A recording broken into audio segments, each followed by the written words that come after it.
Said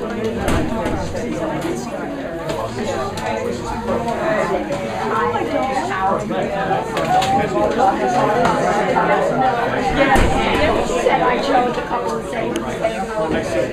Yeah, exactly. I mean, great minds think alike.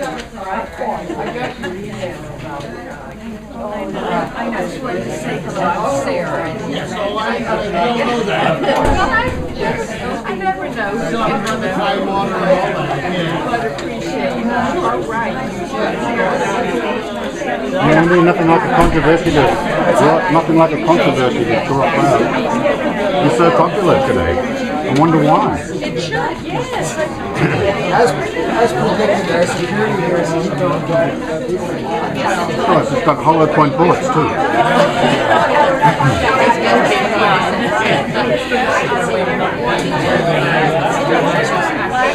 And I thought I need to do something separate before I that's important. Usually I have a really fresh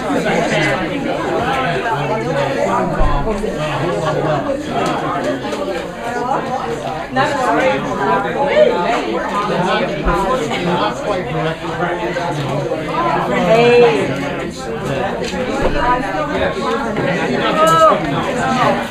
Looking very suave. Very obvious. Should be on horseback on the outside. No, I have to send you notes, but it takes me 2 minutes to email. Exactly.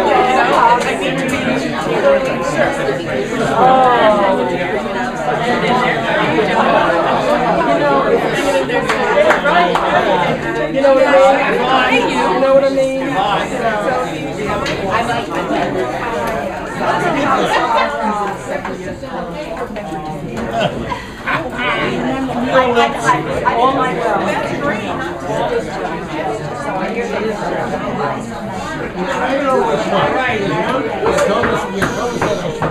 Bandana and have a great big gold earring and a knife in my teeth.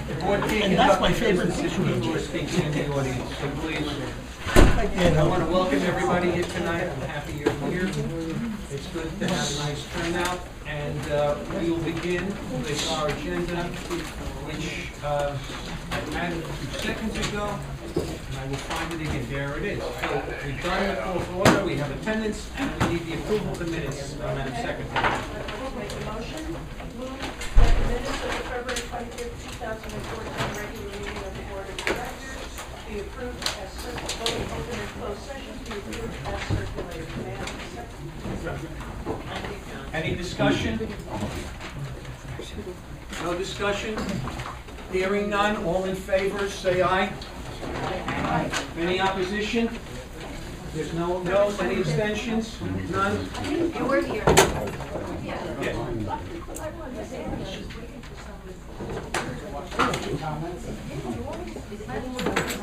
No, no one's opposed. Okay.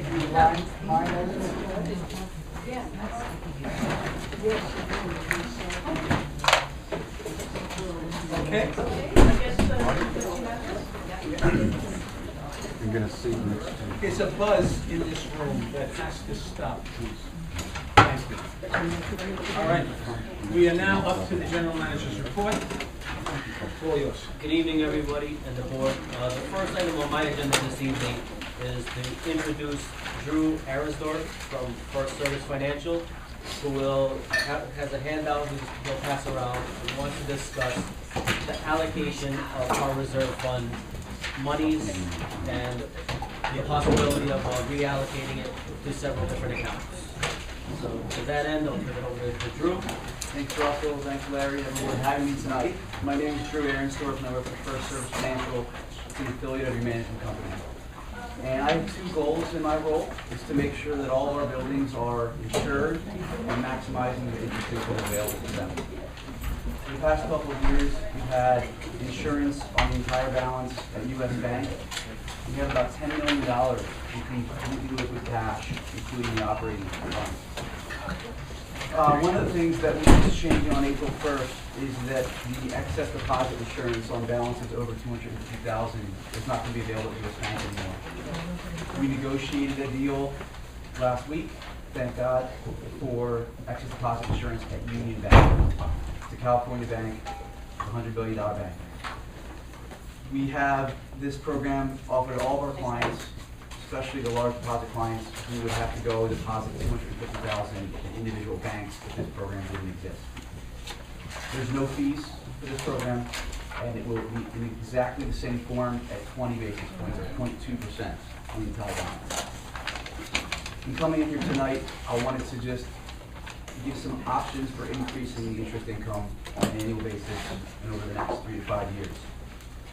The below portion is a recommended allocation. It's completely optional, but what it does is it allocates less than $250 to FDIC insured money market accounts, and then the balance to Union Bank's excess deposit insured money market account.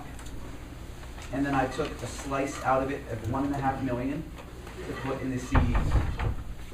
And by laddering these CDs over 1.5 years to 10 years, you're able to increase your interest income significantly. Over the next 3 years, if you left everything in place right now, you'd have about $50,000 in interest income. If you decide to reallocate the funds in the manner that I've laid out here, you'd have over $100,000. So you could double your interest income by making this reallocation. As you can see on the 10-year CD, which is going out very far in advance with only $250,000, you're earning over $8,000 versus today, a 1.5-year CD earns $1,000. So you're earning 8 times the amount of money. Taking into account the products coming up over the next year or so, it's about $3.5 million. So you still have $7.5 million in liquid, including the operating fund. So with that said, I'd like to open up to any questions you guys may have about current allocation. All right, on alternative allocation, when you read the money market Union Bank, it says $5,516,231. And then you take away $1.5 million. Are you taking $1.5 million from that number? Exactly. Okay. Then that leaves us only $5 million available to us in the bank, of which $1 million, someone refresh my memory, $1 million and change must stay there as part of the mortgage requirement, which is 1% of our maintenance. So that would leave us with about $4 million something to work with. You also have 245 in completely liquid cash at $750,000. That's split out as well from that $7.7 million, included with the $1.5 million from CDs. Yeah, but this 245, what is that? Doesn't represent the operating fund, does it? That's That's part full of the reserve? reserves too. So it's actually $5.5 million plus $750,000. So it's the up to 336 or just the 245s? It's the 245, so 336 has used your working capital. Okay, that's what I wanted to know. Okay. Any other questions? Go ahead. Any take into account money that Wells Fargo told you? This does not include the money that Wells Fargo. Do we know that number right now? I think I just put an application last month for about 2.5 million of it.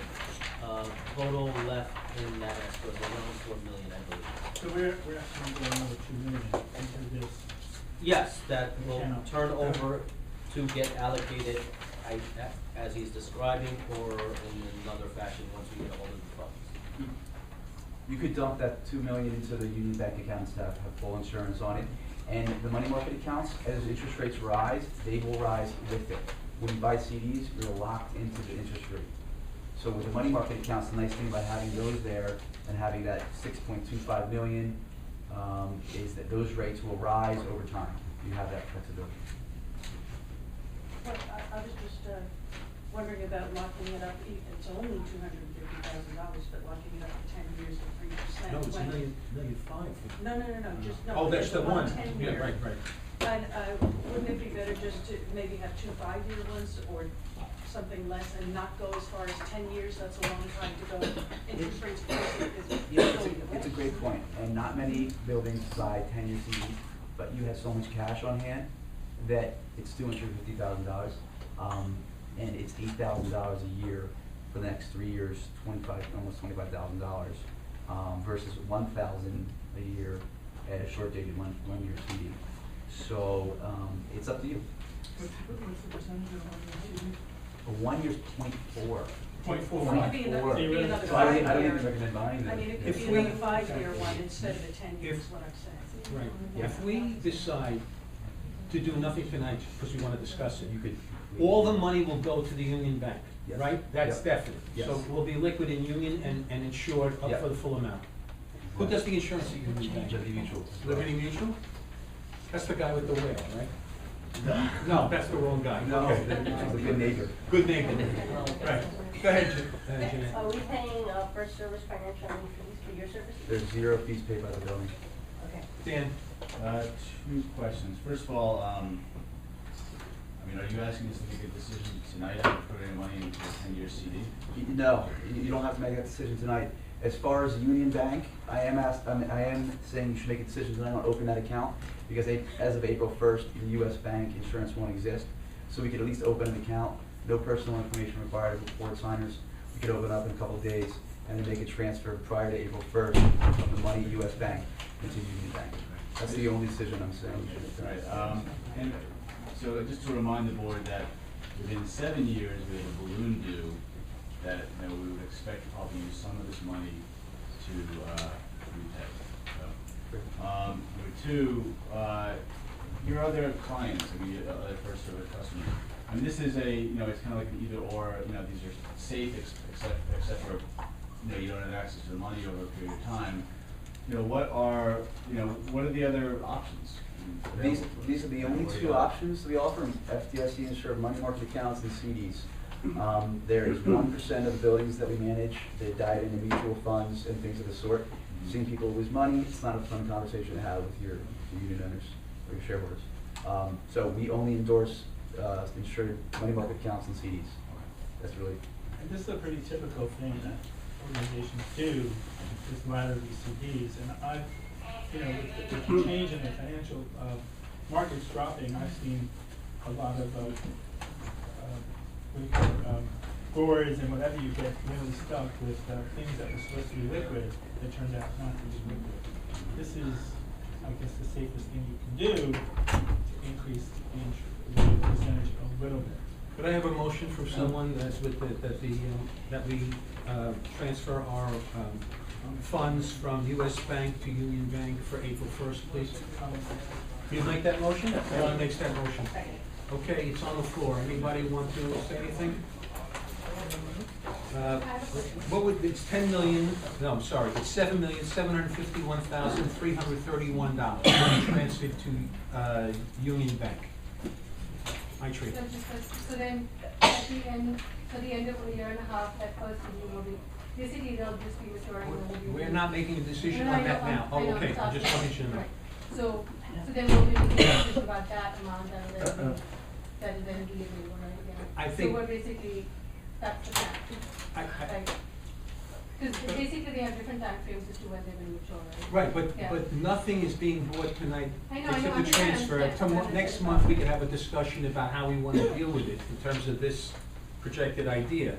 But the important thing is now to ensure our $7,751,000 and $331, so that we know it's I safe. get that, I get That's that. the thing we have to do tonight. Is that okay? No, that's fine. All right. So, is there any other discussion of this? We move to a vote. All in favor, raise your hands. I think it's unanimous. It's unanimous. Thank you, Andrew. We'll think about this, the other piece. Sure. Can I say one other thing? Yes. This idea of laddering the CDs like this is something that's come up in the financial committee a few times, and it's been thought of and looked at, and it's something we should. I know, Andrew. But if we have questions, you'll be hearing from us. Thank you. Thank you so Just much. also in a closing question for myself is that, will you provide me the details of the breakdown, the further details of the breakdown, or if there's any other changes that you may recommend, especially if we're gonna get another $2.5 million into this? Absolutely.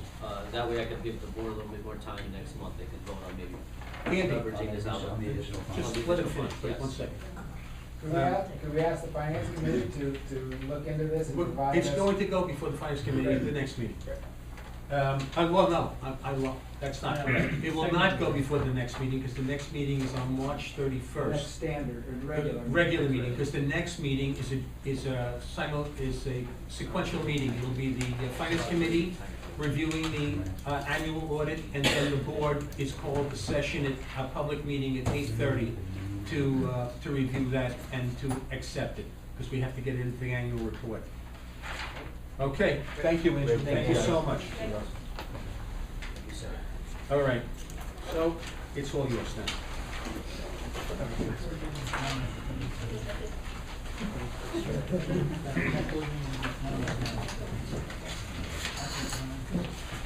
Mine says 8:30. You want it later? I was gonna make it 8:30. Yours is 7:30. Mine is 8:30. Great. Thank you, everybody, for your patience and listening to Andrew's recommendations. Moving on to the capital projects for local law 11, roofs, balcony, and garage repairs. Balcony roof issues. Per Morningside's request, Councilor George Tuman and Allen has observed multiple apartments in building 2 and 4, following reports of leakage in apartments 10F, 7F, and 2F of building 2, apartment 20F of building 4.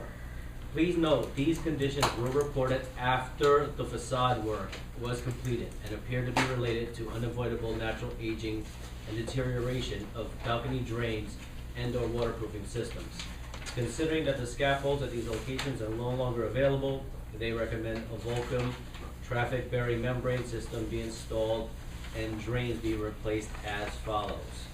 Apartment 15F of building 2, I'm not going to go through the details, but apartment 7F of building 2, apartment 20F of building 4. To that end, I have a recommended motion.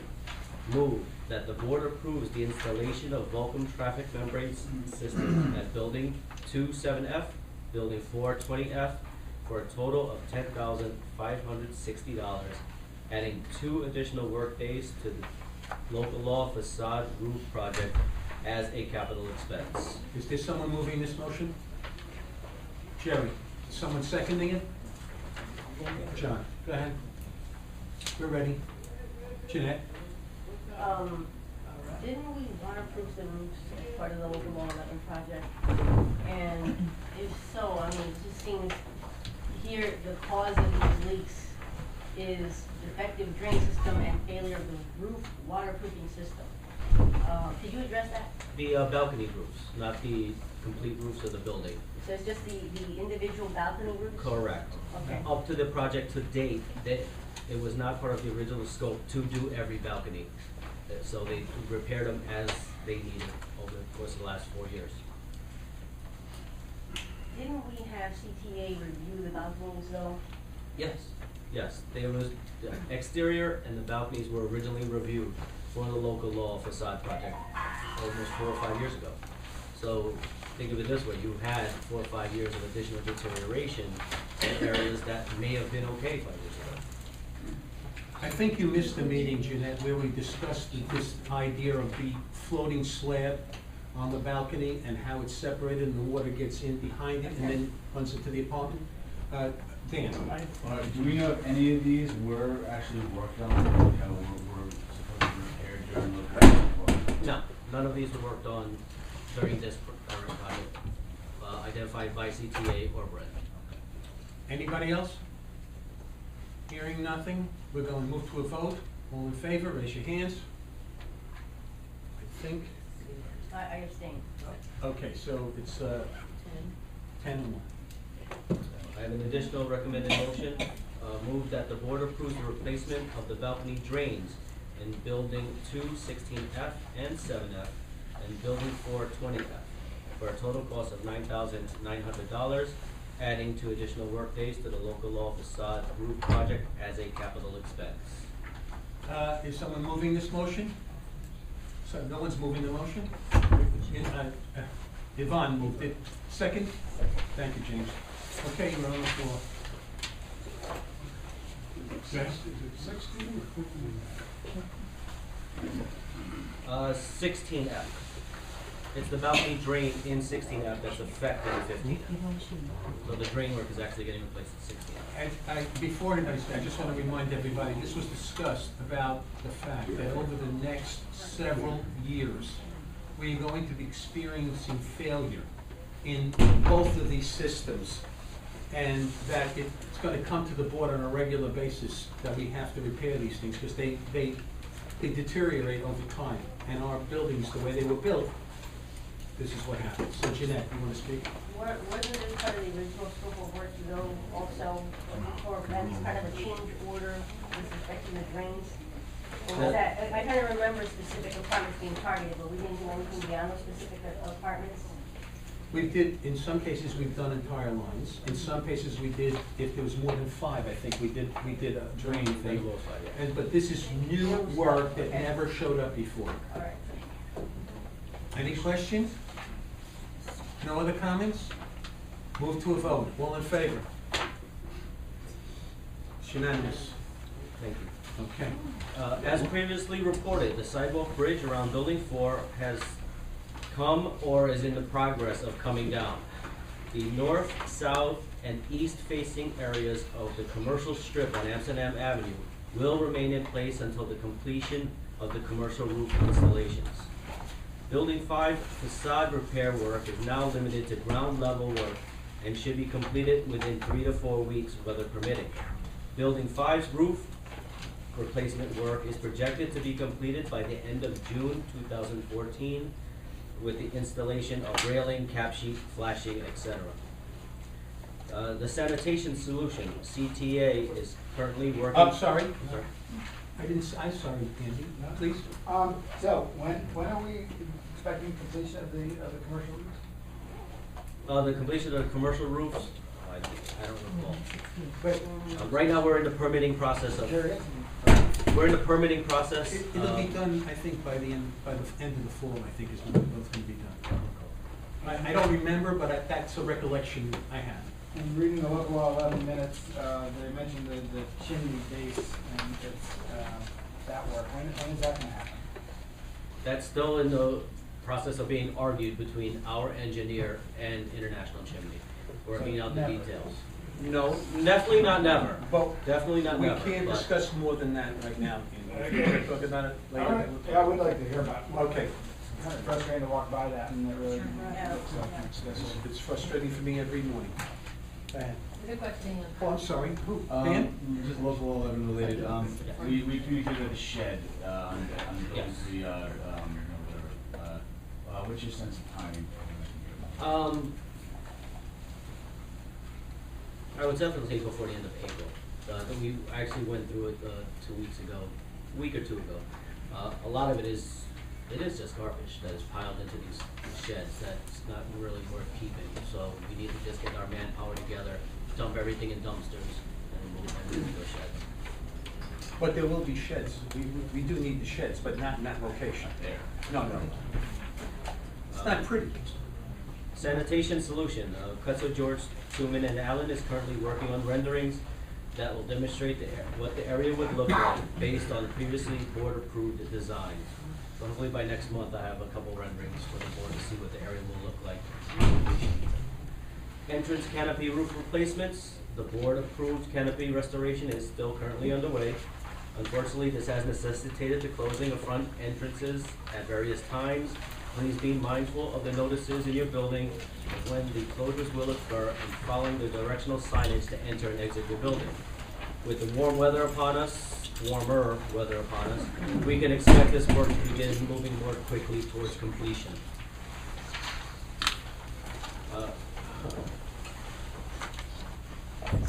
I have a SNS committee combination management recommendation for the board.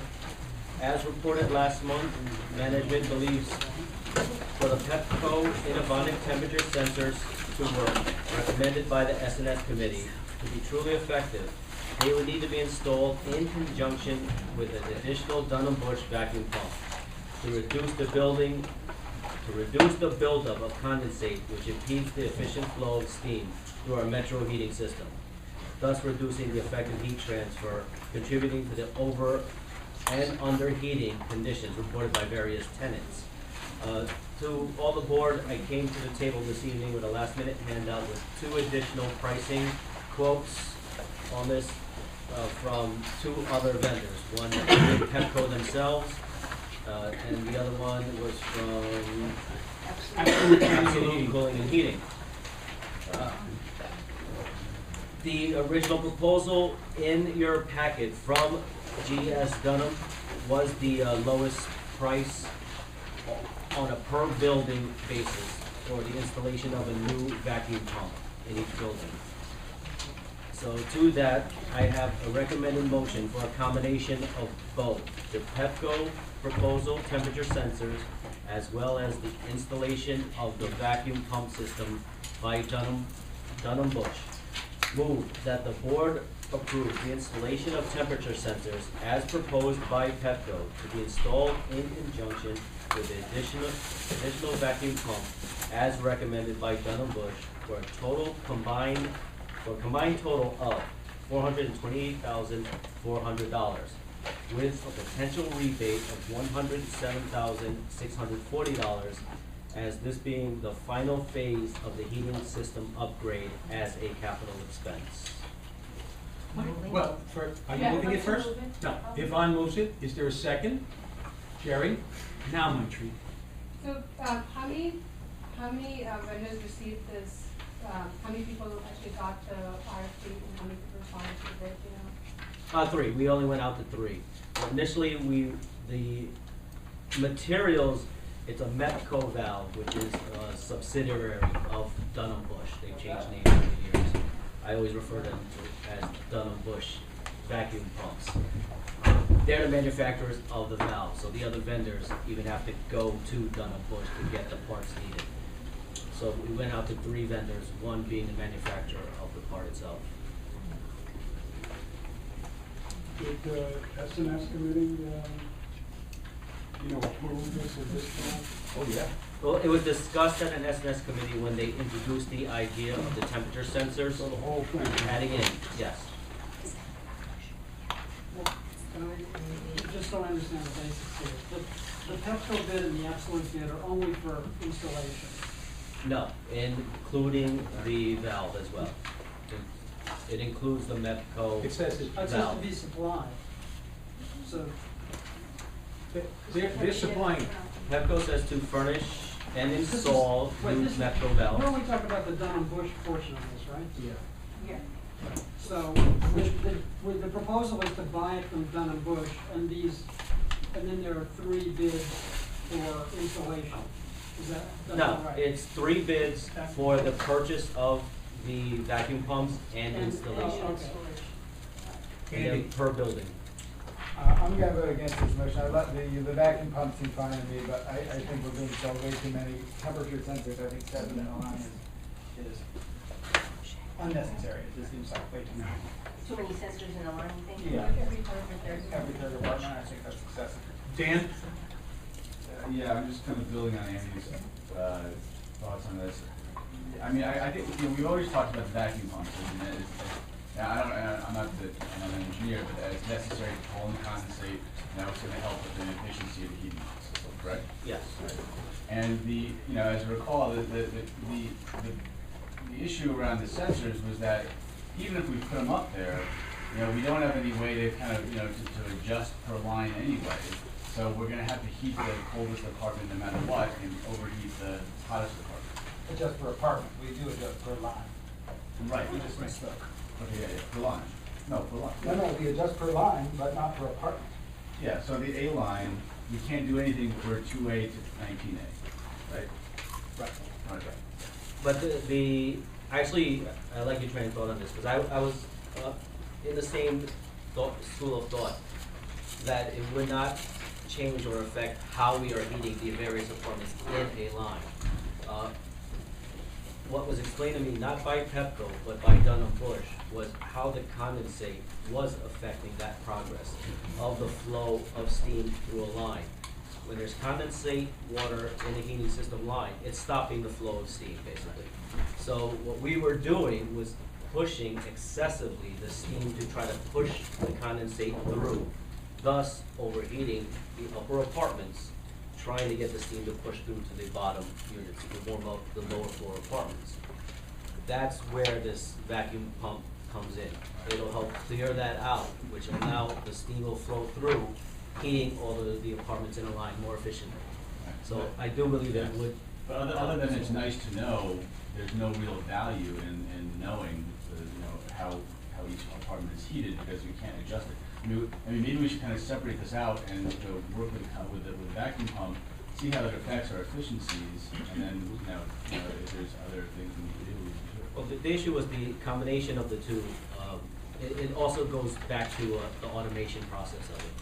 The way the system currently is, and I think the reason most people, maybe not all, had a comfortable winter this year was the system was manned by Tommy virtually every minute of every day. It was almost to a point where he was manually opening and closing valves on an hourly basis, even throughout the night. He has an iPad that he sleeps with. So this level was adding that level of automation to the system, so it doesn't have to be maintained and manned for so many hours of a day. So there's the sensors. There's the reporting and voting part of the sensors. There's software program. The software program looks at the history of the building as it goes through, and it adjusts each building, each line in each building, so that it responds to the weather condition. Now, the greatest effect this will have on us is what's called the edges, the beginning and the end of the season, where you have 32 degrees on one day and you're at 45 the next day. So that's and there's a lot of days like that. We have tremendous. Right. Those are the shoulder And seasons. And the big thing here is that Con Ed is saying that you'll get a rebate for this because it really does save energy. But to be sure that we thought this would work, Systems and Structures requested that other buildings be examined that have this system. Now, as crazy as this sounds, one of them is on Central Park West. It's an older building down close to where Trump is. And there are two others somewhere else. And they have this exact sensor system in there. Actually, even more sensors in their building. And in other words, the heat goes to the roof, and then it comes down zigzag to the lower apartments. These are rich people running air conditioners on the edges of the seasons when they shouldn't be running air conditioning. They put this system in, that ended everything. They're comfortable. So what it says is that even without a unit adjusted, you can't adjust unit by unit, right? That right. It's the same system. We're reporting to you. It's the same system. The zigzag line. No way to turn it off in an apartment. It's everybody gets heated. So that's and the other two buildings reported the same thing, for what I understand. So when you look at the fact that Con Ed is saying that the sensors, this program gets a rebate, Con Ed is saying it saves money because they would never give you a rebate if it wasn't saving money. And the other thing you have to remember is rebates don't last forever. If we wait too long to act on this, we could lose out on any chance of getting any money back if we do it at a later date. The idea is to get it done now before the next heating season when we're going to turn it on. Because by next October 15th, we'll have this system in place. And that will begin the education of the software and the talking back and forth between the different sensors. So, Jerry. Just two things. So what you were saying, Dan, my understanding of this is it basically just cleans, you can't do it apartment by apartment. You can't say, 12 has too much heat and 15 doesn't have enough. You can't do anything with that. But what this is to do is to clean the line out so that you can move through. That's the condensate. Right. So the condensate's going to allow the heat to go through. That's a good idea. And then you can, from there, if the entire, that should even out the line. Yes. And then if the line is too hot, you can turn the entire line down. Yeah. If it's right, then you can, if it's too cold, you can turn it up. But to your point on the sensors, my understanding on that is that it's basically throwing a couple sensors out. It's a voting system, as you said.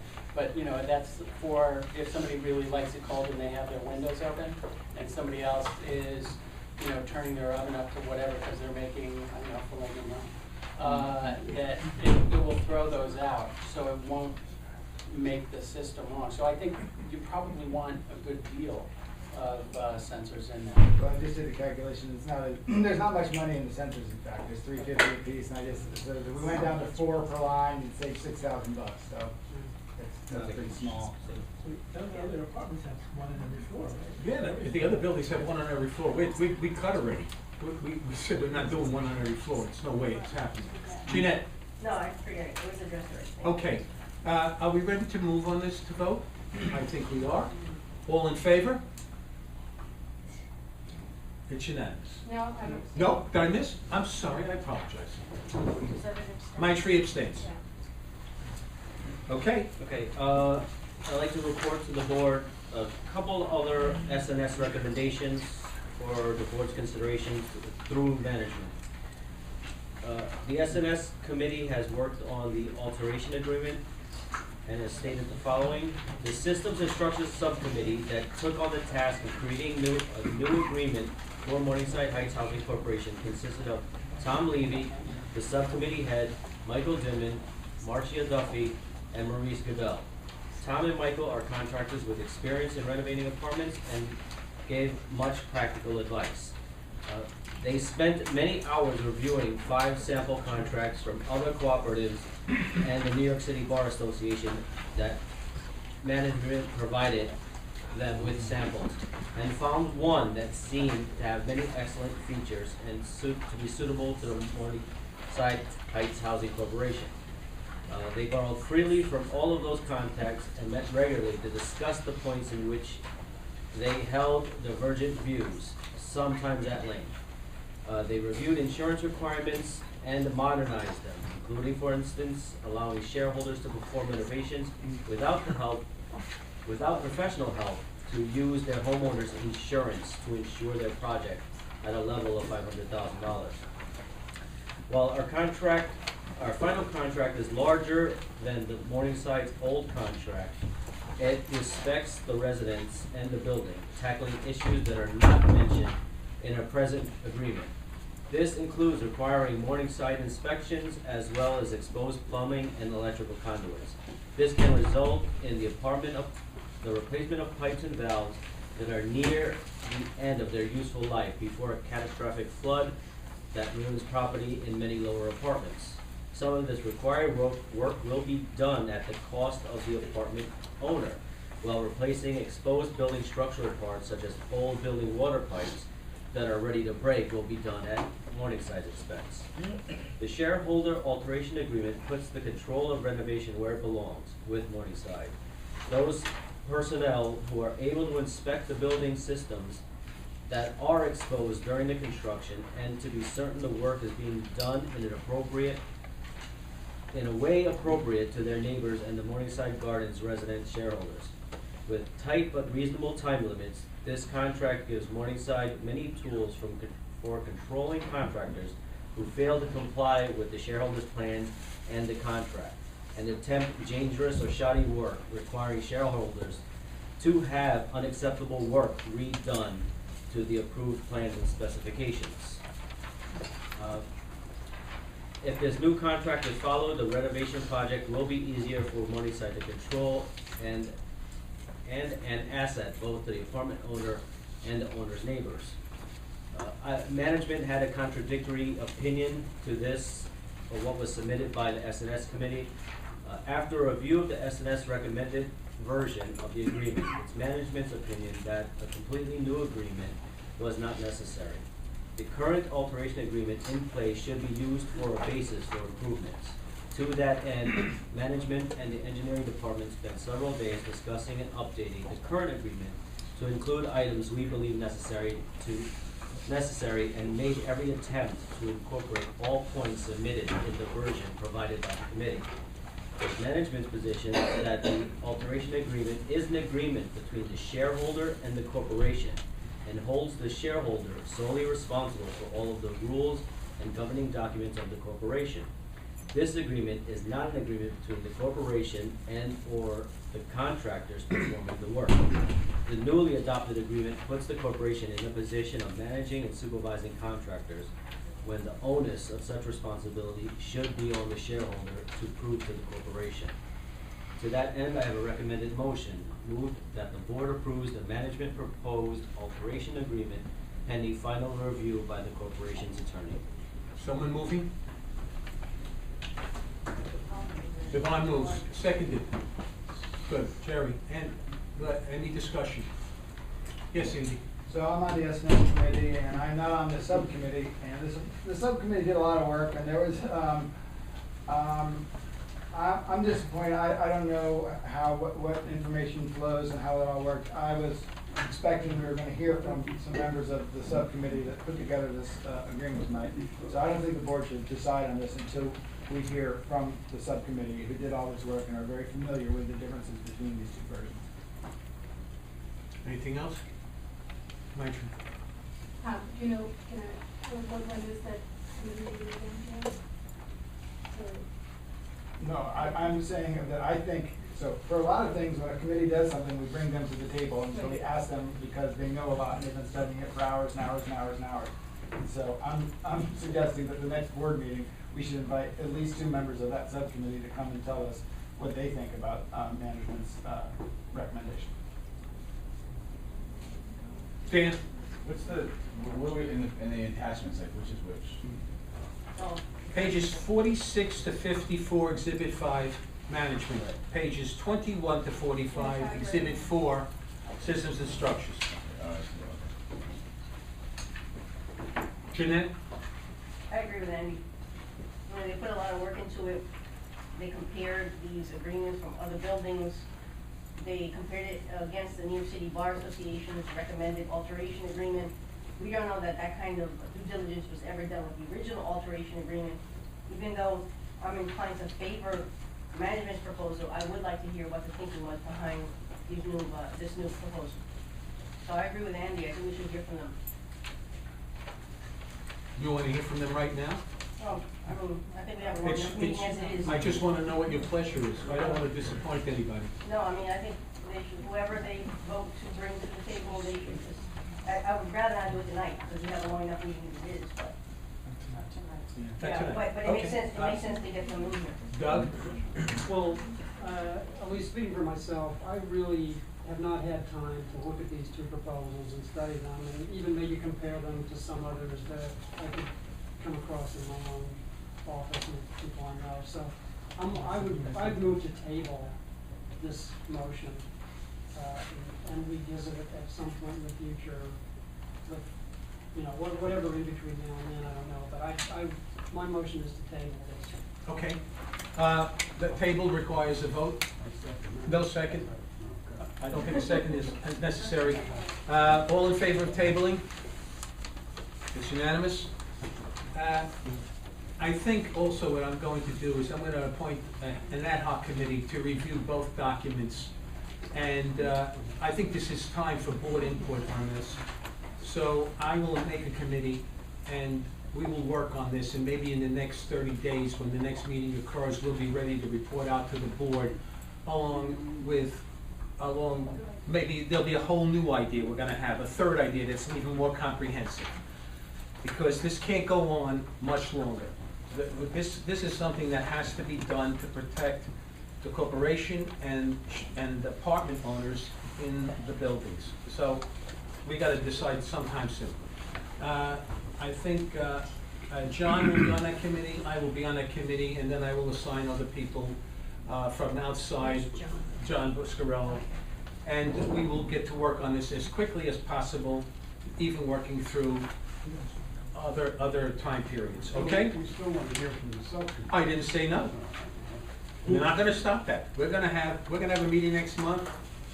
Have everybody. Okay, all yours. I have a few more recommended, or a few more items brought to management's attention from the SNS committee. I'd just like to make announcements on.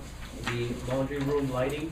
The committee is requesting when the laundry room lighting be installed, that it be designed or installed in a way to optimize the lighting above the closed folding table, instead of having the light cast a shadow from behind, which is the current condition.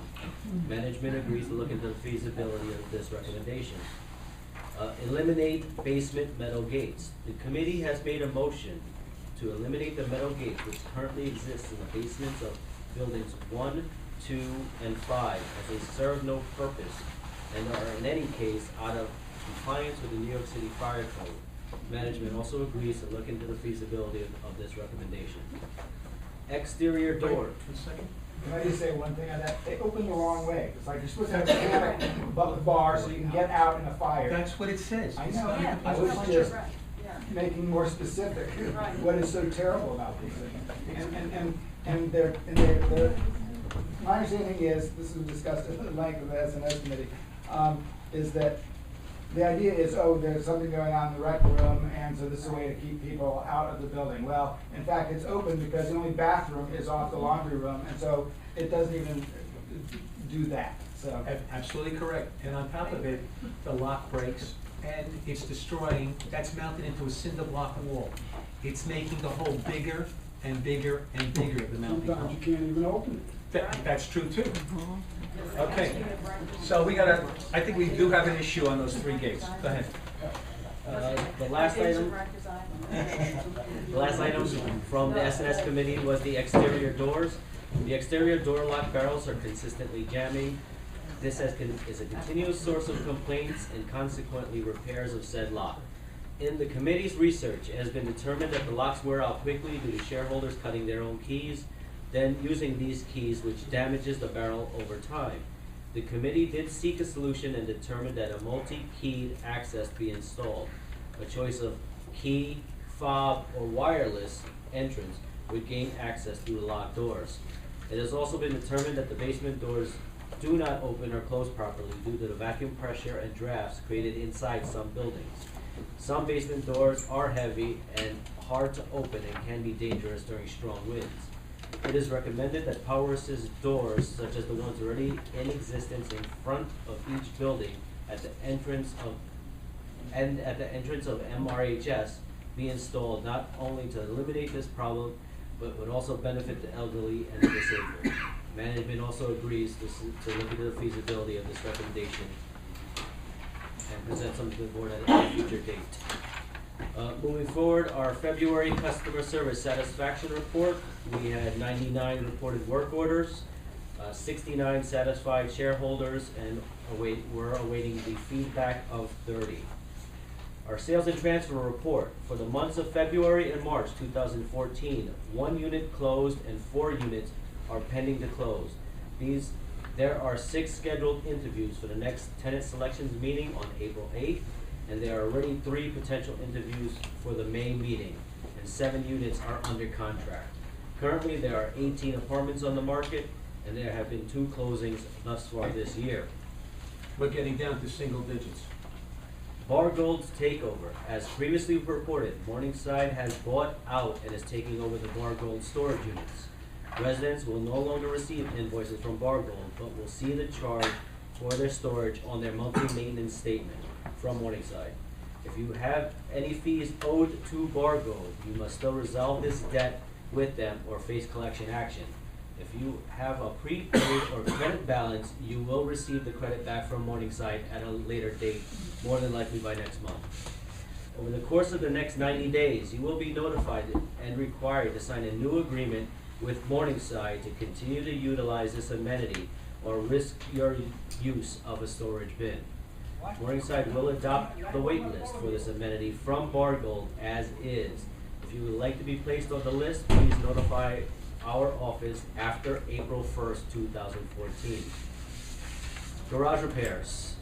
Pro Concrete is scheduled to commence concrete work, which I do believe happened today, on the garage roof top starting Tuesday, March 25th. All parking spaces renters have been notified verbally and by letter of the necessity to relocate their vehicles during this time. The scheduled work is expected to be completed by Friday, March 28th. The Department of Public Safety and the garage personnel are working with residents to assist with relocation. If this work is mandatory to clear the violation in order to obtain the garage's certificate of occupancy. I have a question. Go ahead. What's the scope of that work? How much of the roof? I think there was 3 or 4 points where there was open areas of the concrete slab that needed to be It's not the whole, sealed. It's not a whole structure, it's not a resurfacing of the whole area. It's designed to address very specific areas. Thank you. The fitness center, attached is a revised fee schedule for the board's consideration to continue body sculpting classes initially offered by Gym Source at no cost to gym members. Gym Source also has plans to add a variety of different class styles, Zumba, yoga, Tai Chi, stretching, etc. Classes will be held every Saturday from 10 a.m. to 11 a.m. Interior bicycle room. Quick question on that. Go ahead. Isn't it the rates are only valid to the end of May this year? That's a very short time span. That is. I'll check with Jim Source on that. Yeah. Maybe they should extend to the I'm sure they will do it. Interior bike rooms. All bicycle spaces have been renumbered and bicycle license agreements distributed to all bicycle renters. The Department of Public Safety is in the process of issuing bicycle stickers to renters who have returned the agreement. Follow-up notices and courtesy calls are being made to residents who have not yet responded prior to discarding their bicycles listed on record. The next step of this process will consist of management contacting those residents on the wait list and to assign available spaces. All exterior bike racks, my apologies, notices have not been posted yet, but will be done by tomorrow in all buildings to clear all bikes from all exterior bike racks. Any bikes still present after April 15th will be considered abandoned and discarded. Maitri. Then, who will be allowed, who's gonna be allowed to use the bike racks outside, and if they're all gonna be empty? Once we have them all cleared, and we're gonna look to relocate the bike racks somewhere, some type of central area to be determined, hopefully in conjunction with grounds committee and amenities committee. At that point, it will be opened back up for transient bikers, people who are using their bikes on a regular, everyday, or weekly basis. How do you determine that? Hopefully the location we're gonna put will be a location that can be monitored by public safety. So we will be able to see if somebody's parking their bike and leaving it there for 3 or 4 months, turning it into some kind of exterior storage, which I believe is what the bike racks outside now have become, for the most part. The bikes with them cobwebs on. Poor Dan, I mean, Dan's building, he's got like, they're like piled, they're almost on top of each other. Go ahead. Are you also thinking of adding additional bike racks, or is it just gonna be the same ones relocated elsewhere? Initially, it'll probably be just reusing what we have currently, and then possibly expanding the area in the future. I think there were some ideas about additional places where we could have, and it wouldn't be as unsightly, it would be a little bit out of the way. Correct. If I give an idea. No, we're good, okay. Our annual safety notice. Our handyman Angelo Echeverria has been working diligently with management over the past several weeks to ensure window guard compliance. Morningside is currently at an 85% compliance. All apartments that have not returned the window guard form will be reported to the Department of Health as non-compliance. Notices for these apartments with children under 7 are being distributed to notify residents of their responsibility to arrange for lead-based paint testing, inspection, and remediations. Balcony enclosures. Due to new New York City Department of Building regulations, any new enclosure must be permitted. Cork Hill, our preferred and approved enclosure vendor, will provide new pricing to include the additional costs of permitting the enclosure with the city as an all-inclusive turnkey process. Please note, balcony enclosure agreements must still be filled out and approved by the maintenance engineering department. Okay. Yes, Maitri. Do you know what are the fees that people will have to pay in addition to the price of the enclosure? That was discussed in closed session. When each individual goes to the Cork Hill, they will be told those fees. So it's not exactly, We have no control over it. and then the next item, should that go into closed session before we read the next item? Personnel Is that, why is that no? Shouldn't it be in closed? Just an announcement of hiring a new employee. You're asking for a motion, yeah. Okay. We'll move it to close. That'll conclude my open session board report. One question about that last one. Sure. Did you say permanent or permitted? Permitted. Permitted. Permitted, okay. So they need a New York City permit All to right, install all that. right, got it. Permitted. Okay. All right, we're up to the treasurer's report. There's not much happening, we're waiting for the year-end review, which is gonna be next week. You have in, your package We did. John, could you hold one second, please? He has something else. I apologize. I'm sorry. I want to make a couple other announcements on the April bill everyone's gonna receive. The electrical charges, the statement for the electrical period that tells you what the cost per kilowatt was not changed from last month. That was an error. I will post a notice with what the actual rate should be. It's .305917. However, the calculations of your electric bill is accurate on the bill. Also note, as we've been reporting to the board, due to the Indian Point nuclear power plant, we're expecting our electrical rates to increase significantly.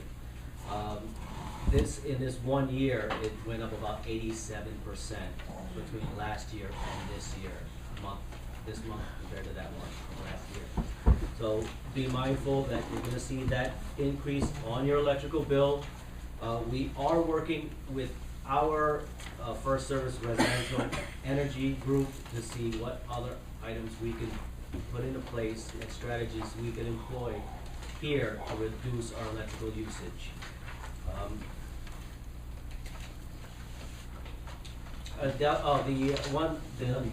The last item is the credits for the co-op abatement.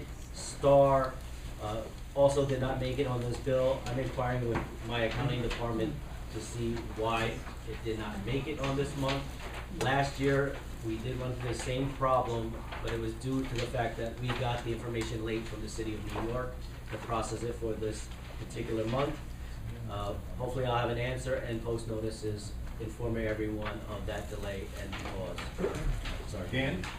You had a question. Question on the electric, is the increase, I mean, that's a substantial increase, is that because like the whole peak energy use where like it kicks us into this, area where, if you use energy during this time, it kind of, it really charges the hell out of you? I mean, is it? That's in the summer. No, that's the peak season is coming up. This is there's an off season. Like after, isn't there, so it's a why, I mean, it's just like, it's a per Indian kilowatt Point's thing, or is closing. it? But in anticipation of that, It's a demand issue, basically. The nuclear power plant put a lot of energy into this grid, which is no longer gonna be available. So the energy has to be procured or purchased at a higher rate from other sources, basically. And then there's a transportation charge that gets added on top of that. That increases it even more because you're traveling greater distances to get here. It's a This racket. is happening across the board, but this is Yes. happening with your other co-ops as well, Don? Is that- I'm sorry? It's happening across the Is city. this The happening with higher other than normal industry also, electrical the- rates. Honestly, I haven't tracked it closely enough with all buildings. To answer that, we can find out. I mean, you've spoken to FS Energy. Oh, yeah. I have FS Energy looking into our options on what we could do to reduce our electrical footprint, thus reducing the rates that they're charging us. So Jen, Is one of the items on the table being discussed. Very low. Well, we've already employed, some items are coming up. there are some Our abatements LED available lighting, for, correct. and incentives for reducing your electrical consumption. Our two biggest Sell projects. back to the grid. Right. Yep. Okay, So, now, sorry. I'm sorry about that interruption, John, please. So you can read Russell's report. The biggest, we are really watching the energy costs. And we also, because of the severe winter, we had payroll increases, also building supplies with the salt and so on and so forth. So those are items we are continuing to watch. We are moving ahead to get the meter for the water reading, Larry. Is it meter? Wireless water meter, I'm gonna talk about it in my report. Oh, okay, I'll let you talk about it. We haven't had our water bill read for 2.5 years, so it's a roll of the dice what's gonna happen with that one. So, I don't know, any questions for myself or Russell on this? Okay, we're up for the president's report. I have a long report, unusual for the president, but it has to be done. So I spoke with councilperson Mark Levine's office, and due to their intervention, this is a month ago, due to their intervention, on March 26th, this week, the wireless water meters will be installed, and the 3-year estimation of our water usage will end. What that means, I don't know, except we will know how much water we're using. Because this is the thing I can't determine. And that's what we're gonna find out. So is it possible we're even underpaying then? I would prefer that we were overpaying, because I'd like to get the money back. If we were underpaying, I think we should lay down low, go under the radar, and let them forget we exist. Okay, now, second item. Thanks to Tom Gerbino's interaction with Con Edison, Building 6's exterior gas line leak did not require a shutdown to the building. This prevented Building 6 residents from losing the ability to cook and saved the corporation several $100,000 that would have been spent restoring gas service to the apartments. All of this procedures was done following the safety procedures of Con Ed and of our own staff following our safety procedures. So this was a big event, because in 1998, just before I moved in here, Building 1 had no gas. I don't know how many days it was, but it was a long time. They were cooking on little portable electric burners. So this was a big thing.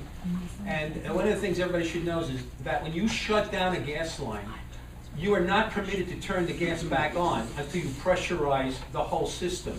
And if you've been reading about 116th Street, you know that the pressurizing the system pops the leaks, pops the valves, pops everything, and you have to go in and replace all this stuff. So that's where you're getting a lot of savings, okay?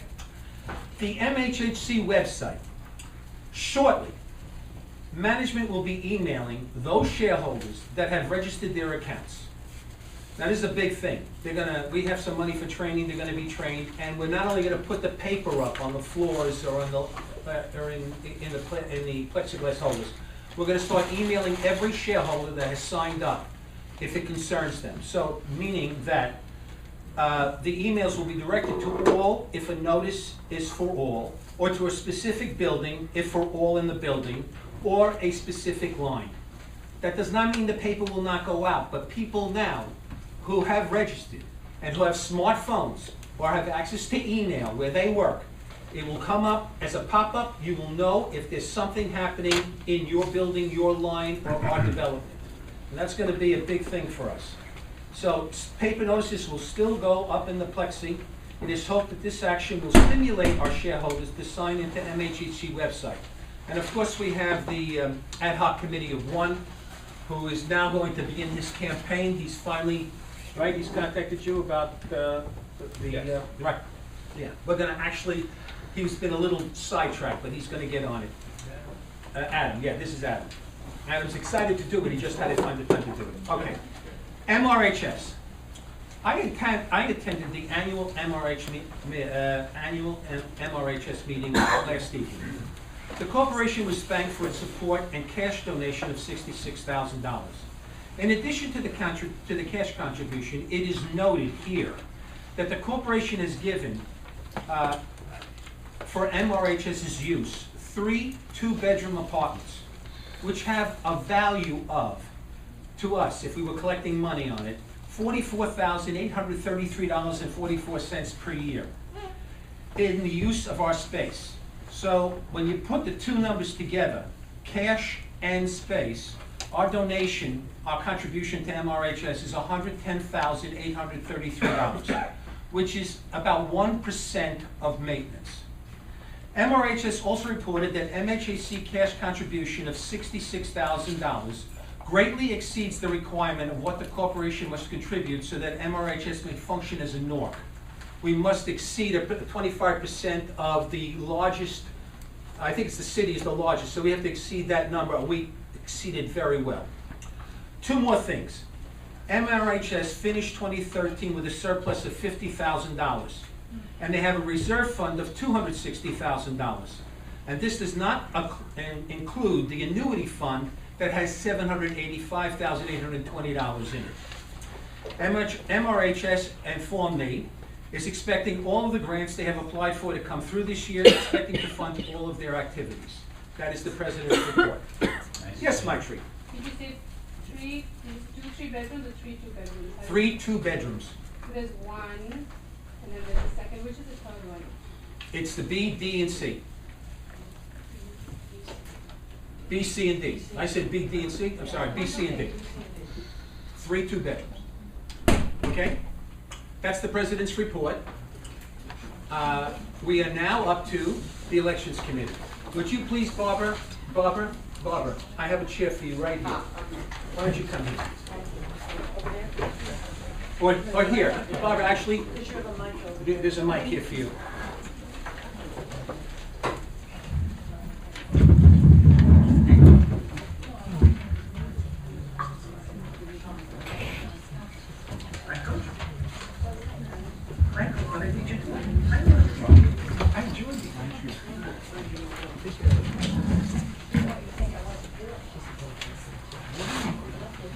Good evening, everybody. Good evening. I have a statement on election committee activities over the past 8 or 9 months. And I'll begin with saying that pursuant to Morningside's bylaws, the Elections Committee is an autonomous body charged with the duty of overseeing the conduct of stockholder meetings, including the nomination of candidates. The procedures, functions, and requirements followed by the election committee in this instance have been in place for many years. The bylaws require each candidate for the board to submit a petition signed by stockholders from at least 25 apartments. The petition received from Daniel Lowenstein had 30 names, including that of the candidate. It was sent to the management office for signature verification in accordance with past practice. After being reviewed by the sales and transfer manager and 3 other persons, it was reported to me as chair of the elections committee that 6 of the signatures appeared to be invalid, including the candidate's signature, which consisted of his name spelled out and was not a signature. That brought the number of valid signatures to below 25. As soon as I heard of the problem, I called an emergency committee meeting. There was a consensus opinion to seek counsel. I received President Adana's permission to contact the co-op's attorney, Ezra Goodman, following past practice of having elections committees seek advice from counsel when questions arose. Mr. Goodman worked with the general manager and me in sending to the candidate a memorandum advising him which signatures were being challenged and offering him the opportunity to have one or more of them verified. I agreed to be available together with the general manager on Monday, March 24th from 9 a.m. to 5 p.m. in the management office to meet with any of the persons whose names appeared on the petition so that she or he could verify the signature. It was and is my position that the signature of the candidate could not in any event qualify because it was his name spelled out in block letters and therefore did not constitute a signature. If it were allowed, any candidate could simply spell out names of Morningside stockholders and claim they were valid signatures, and there would be no way to verify them. Also, I believe that the intent of the 25 signature requirement on the petition is that it be 25 of the candidate's fellow stockholders, not counting the candidate. Council concurs with these positions. In conducting ourselves as we did, the general manager and I tried hard to be fair and inclusive. I did not want to contact signatories on the petition behind the candidate's back to verify signatures. and possibly be accused of approaching them in the wrong manner. So I gave the candidate the opportunity to do so, and to then have the signatories communicate with me. The committee is functioning, and requirements are the same as they have been for decades. The accusations made by this candidate are not true or fair. The general manager and I bent over backwards to give the candidate every opportunity to validate the petition. That was finally done, and the petition has been declared valid. I would like this statement to be included in the minutes of this meeting and also in the flash report. Thank you. You have board report? Yes. I have an announcement to make. The Elections Committee of 2013-14 is pleased to announce that 12 cooperators have answered the call to serve the community, with 9 competing in the board, 5 for the board of director seats, and 3 running for the elections committee seats. But I'd like to make the 10 and 3. I'm about to do that. Oh, okay. About to make the correction. Since Dan Lowenstein has been added, that changes the total to 10 for the board. The candidates for 2014 election to the board of directors are Detta All, James P. Campbell, Chi Chow Wan, Michael Dimon, Tova Francis, Madeline Kraft, Stuart Linder, Maitri Singh, Gabriel Suleiman, and of course Dan Lowenstein is added to the. And he'll be added right after Stuart Linda's Yes. alphabetically, correct? Yes, yes. Go ahead. And then to the elections committee, we have Edith Acosta, Margie Tashini, and Janet Titus. Okay, I got it. And finally, I have a proposal by the elections committee, Margaret Williams Henry, chair, on March 25th, 2014. Move that the board of directors approves the materials for the May 13th, 2014 annual meeting of the stockholders, subject to approval by legal counsel. Okay, before we do anything, I have to go to page 4, because in here is the ballot, Yes. and there's a name, May 13th. and there's a ballot missing a name. So we're Yes. gonna say, would you like to say that the board of directors approves the materials for May 13, 24 annual meeting of stockholders as amended today, subject? Yes. to legal? Is that Yes. okay? Yes. With everybody, that'll be the motion? Yes. Okay? Is there someone moving this motion? Well, it came from the committee, so it doesn't Right. require a But second. it needs a mover from the board. It does? I thought it came from... It's a committee. It's an autonomous body coming to the board. I don't think we can second it, or move it. It's moved. Doesn't require a second. Oh, because she's not a board member. That's why we need it. You move it? No. I need a mover. So moved. Move it. John moves it. Okay. James. Okay, James moves it. I'm happy. Let's not fight over the moving. It's fine. Somebody will get... Let John do it. Yes, John, you moved it, okay?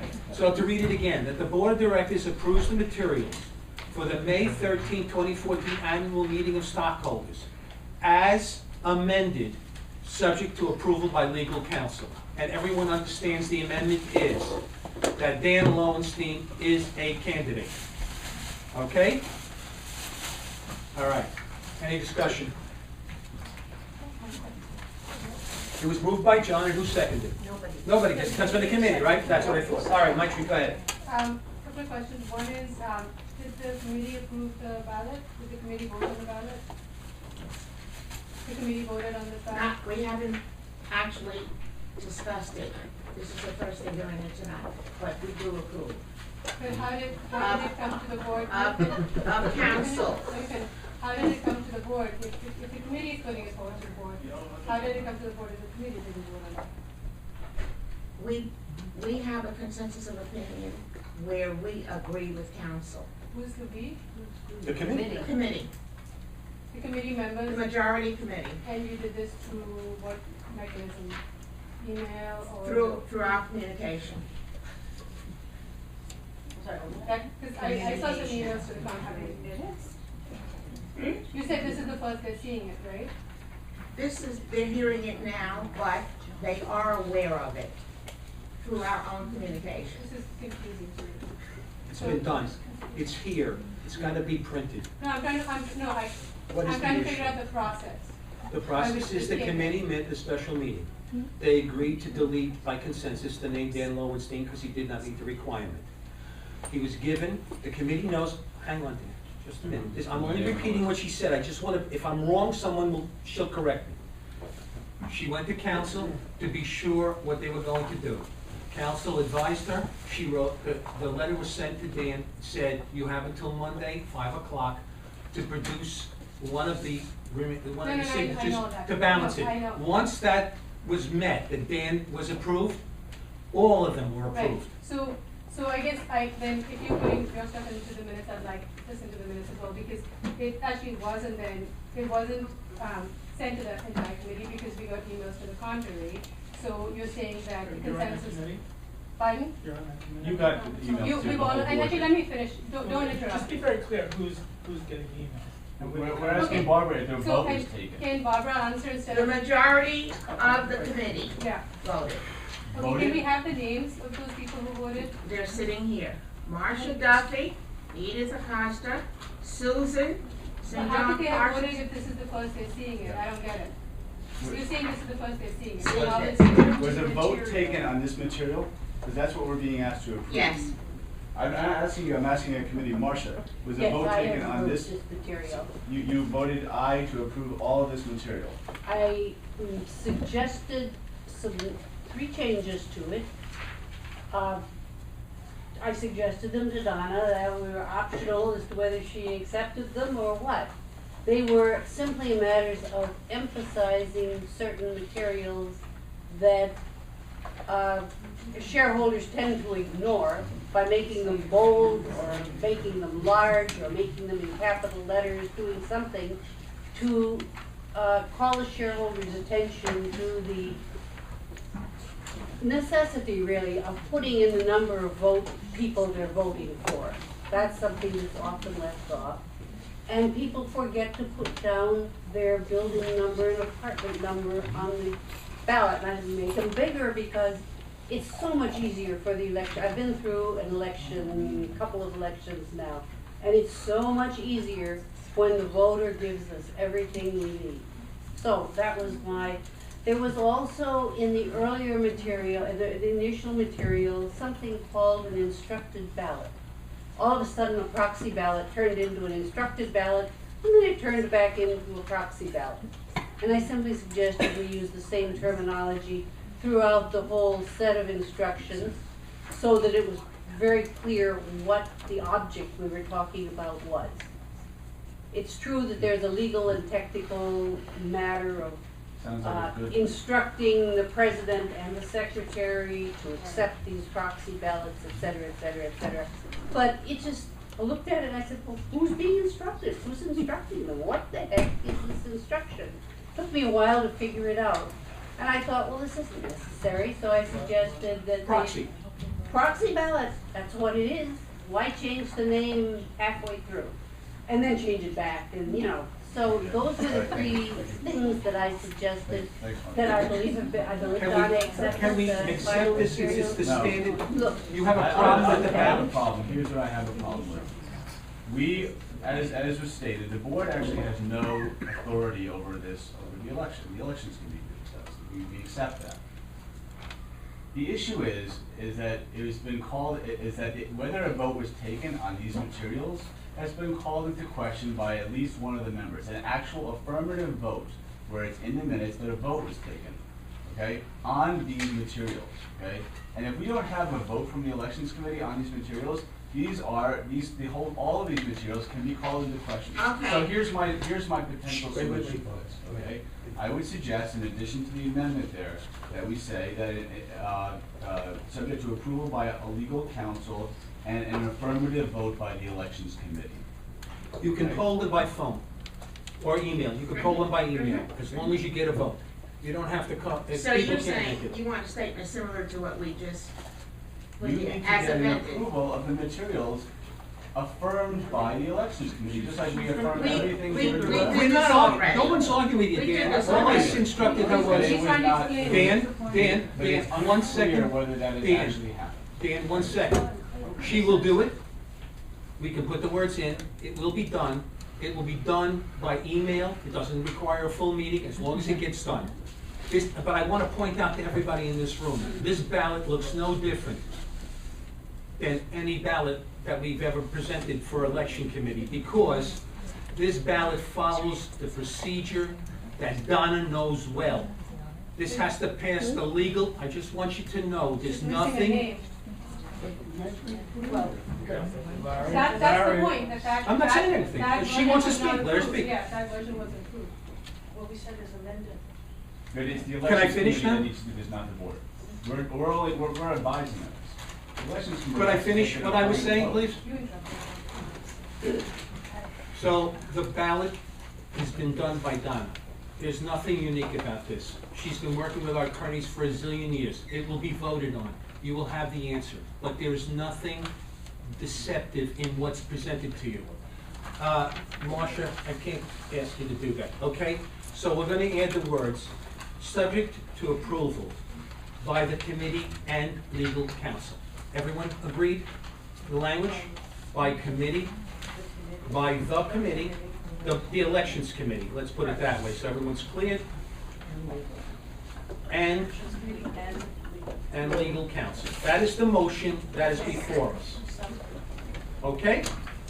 Anything else about this topic? Andy? Oh, Jeanette, I'm sorry, Jeanette, I missed you. I apologize, Jeanette. My left hand told me I missed you. That's all right. You know, obviously, this process has been called into question, right? We've got, the definition of signature nowhere to be found. There's no notice to the candidates regarding what constitutes a signature. We have, nowhere to be found any kind of regulation indicating that a candidate signing their own petition is prohibited. And to me, when the regulations or rules governing the nominations are not to be found anywhere in writing for the candidates, this leads to arbitrary enforcement of rules and regulations that nobody's aware of. And I think it's bad for the corporation, it's bad for Morningside.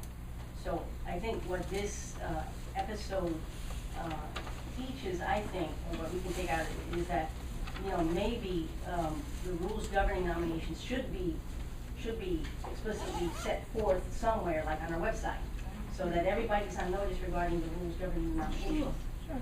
And that's essentially it, basically. I mean, we want to prevent arbitrary enforcement of regulations that nobody knows exist, to avoid any kind of appearance of impropriety. I think that's a great idea. I think we'll do that as soon as the committee forwards us an updated report. We'll get it on the website. I agree wholeheartedly. Someone else I saw. Well, Maitre's spoken about 3 times, so. I am a candidate, I go public. First, I have a question. Can we have quiet while this conversation of the board is going on? Thank you. So I have 2 things. First is the question, which is these signatures. So that someone is checking, I guess, the sales and transfer office. Someone is checking these signatures. These signatures are from the original shares that people, the stock certificates. What is the source of these signatures? There are many sources, and there was a source as recently as March for one shareholder. So we don't just go to the beginning. If you've been here 50 years, we update and look at the latest signature if necessary. So it's possible then, because I would like to encourage shareholders, especially shareholders who've been here a long time, to update their signature of record. I think that would be very helpful for these kind of things. We do I know have- over in the last 40 years, my signature has definitely changed a lot. Well, we do have records up to date, and we do check them. For the record. So I would like it to be in the minute. 40 years? Did you say 40? My signature was a bit different when I was 12 years old. I was just checking. So, I would like it to be in the minutes that I encourage shareholders to update their signatures of record for the sake of avoiding problems with. Anybody who wishes to do that, I'm sure we'll be able to, the management will put it in your folder. So that's, I had two, I do a second? Absolutely. Okay. And I'd also like to offer an amendment to this motion.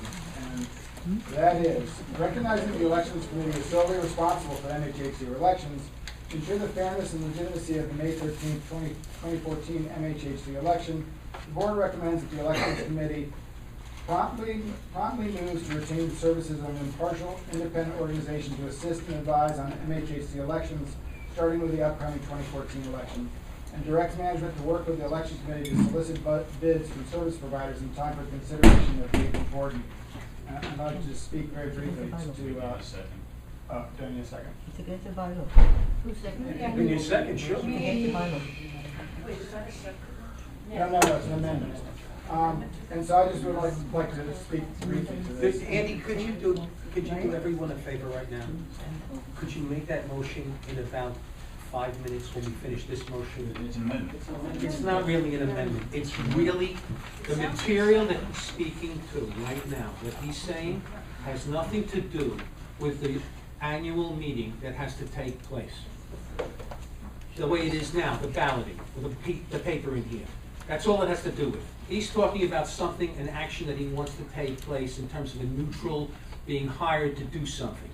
That's a separate idea. I would like that held. Let's vote this up. I promise I'm coming back. If you allow me, that's fine. I accept that. Oh, good, thank you. Okay. Now, Jerry. You know, just to take one thing, the bylaws actually very say signature.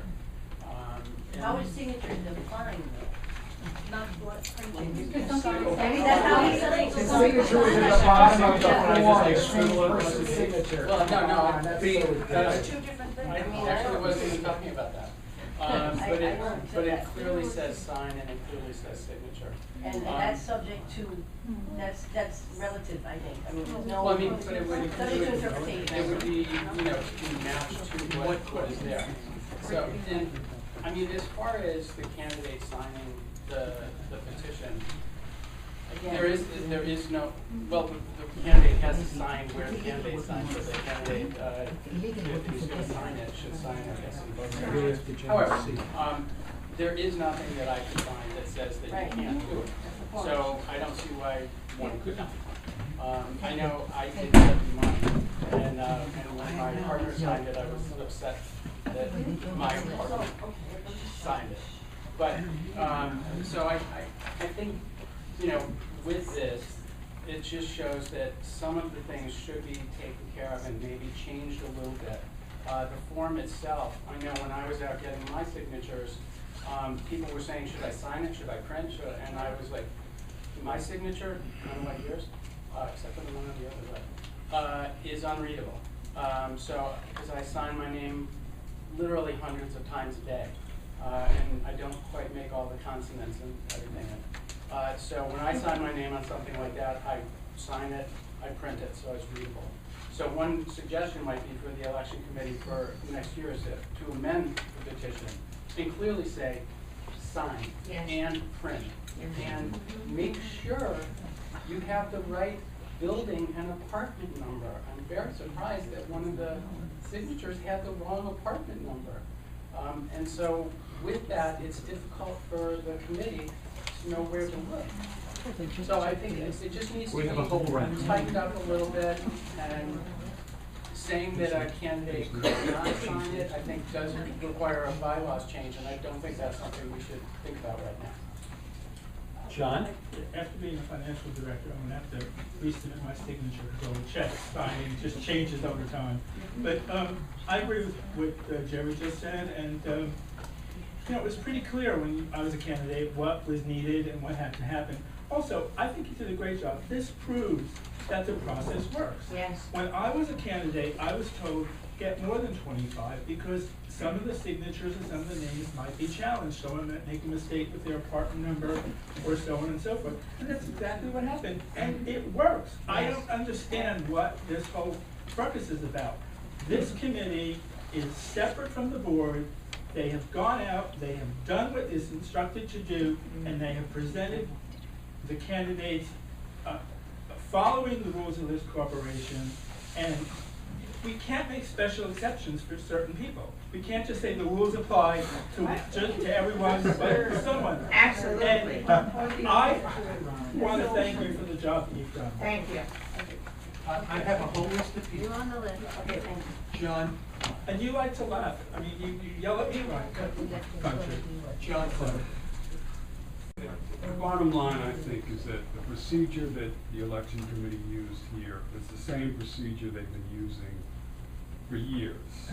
Now, that procedure may be flawed, as Jeanette says, and we need to look at that, but I think that's probably, I think we do need to look at it. But that's a question for another day. Let's vote on this. Anybody else still want to speak? There's a bunch of people you said on your. I know. ballot. Yvonne, okay, I'm gonna keep going. Yvonne.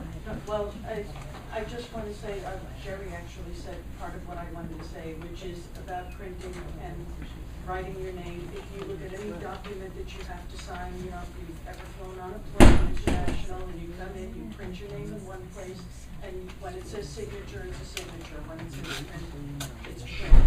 And I do think there is a distinction. However, I do think that the form that we do use, and I know when I was a candidate, I was told you have to have a signature. And it is the candidate's responsibility, for example, because we know now that at least one person wrote the wrong apartment. I think another one had the wrong building next to their name, and another one had the wrong apartment. So I think if I were on the election, or if I were in the office actually checking that, and I looked at the folder for apartment 11F in building 5, and I find an entirely different name because the person actually lives in 11G, it's a problem. No one would really know who this person is supposed to be. So these things can happen. There are errors that can be made. When it comes to the printing or the signing, I think that form that we have, maybe it should be done as a landscape, and then print your name and sign your name. That was gonna be my suggestion. Yeah, Right. and, you know, so that there's enough space, because there's really not a lot of space. And I know people would ask me when I did run, they said, should I print it or should I sign it? And I always said, well, it says signature, you better sign it. But I think that the committee has always also given candidates a chance to rectify errors, as was done in this case. Yes. Me? Yeah. Okay. First of all, one question. Maybe I lost this, but what about the bylaws? Is that, isn't that in this What election? about the bylaws? Are we putting that on the ballot this year? No, not. No, not at the and that- annual meeting. We have, No, that's a whole other thing that's going on, Dan. Yeah. It's not on purpose, it's the amount of It's work. time, Okay. it's, yeah. So I want to speak to procedure, because people have said like this procedure worked the way it was supposed to. I think it clearly did not work the way it was supposed to, and here's the key issue. The key problem, Barbara, is not that it's not that we verified the signatures and some of them didn't match. What has happened in the past, and I've talked to past elections committee chairs about this, is that you check. It's your job, it's the elections committee's job to verify these signatures, okay? Not the candidates, first of all. And also, you don't send me a memo saying you have been disqualified from candidacy, and then go on and say, you know, as the committee has voted to disqualify you because these don't match, and then, but as chair, I will meet with some of with somebody if you produce them, and then what? But there's no resolution or anything like that. So it was not a good process. Okay, let me respond. Hold on a second. If it was a good process, we wouldn't have had this problem. You could have contacted me before the elections committee met. You could have contacted any one of the, or management could have contacted any one of those folks and said, did you sign this? And it would have been over. And this whole thing would have been over. Okay. But the appearance of partisanship has leaked into here because this process did not work the way it was supposed to. All right. I will Stop for a respond. second, 1 second. Just so we're clear, you got a letter from the committee that said you're not a candidate, but if you do this by Monday, 5 p.m., you will be a candidate. Incorrect. It didn't say that? No, it did not. It said, you are not, the committee says you are not a candidate.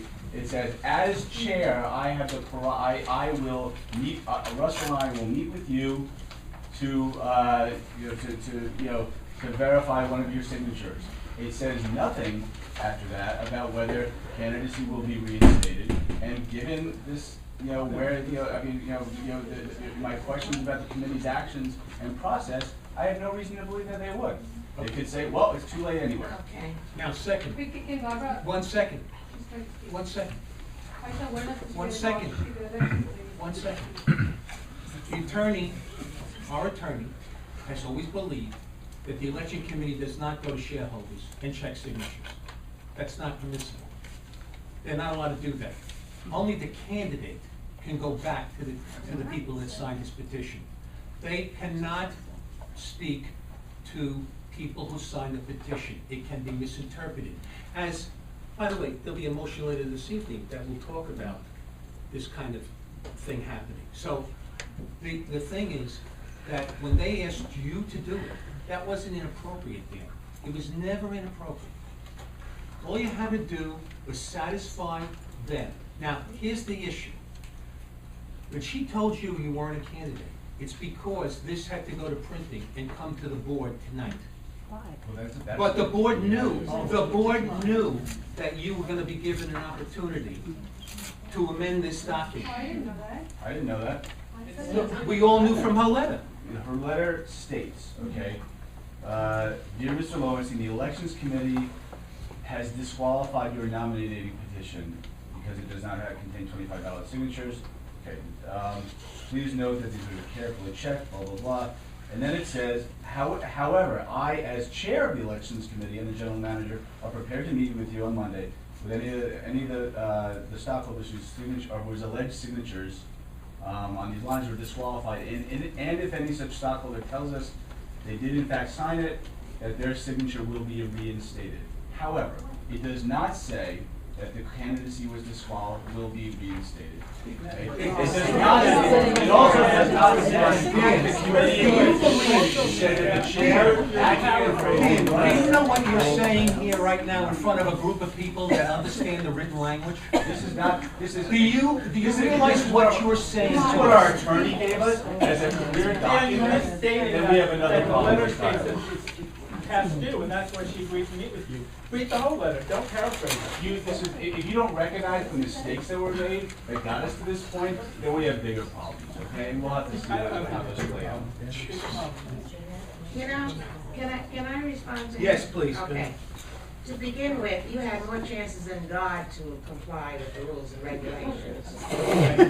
You did not complete your application until 2 days after the deadline. And I had repeatedly communicated with you to sign the green document. And you had no idea what I was talking about. Add to that, you were out of town the whole week.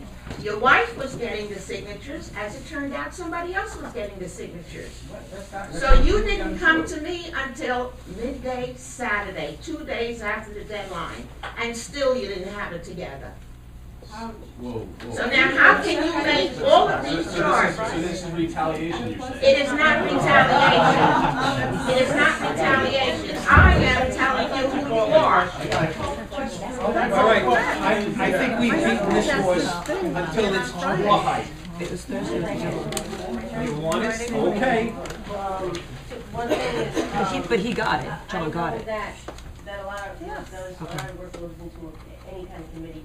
So, even though I don't think that this process was so great, I do appreciate the work of the elections committee. I don't think it's easy.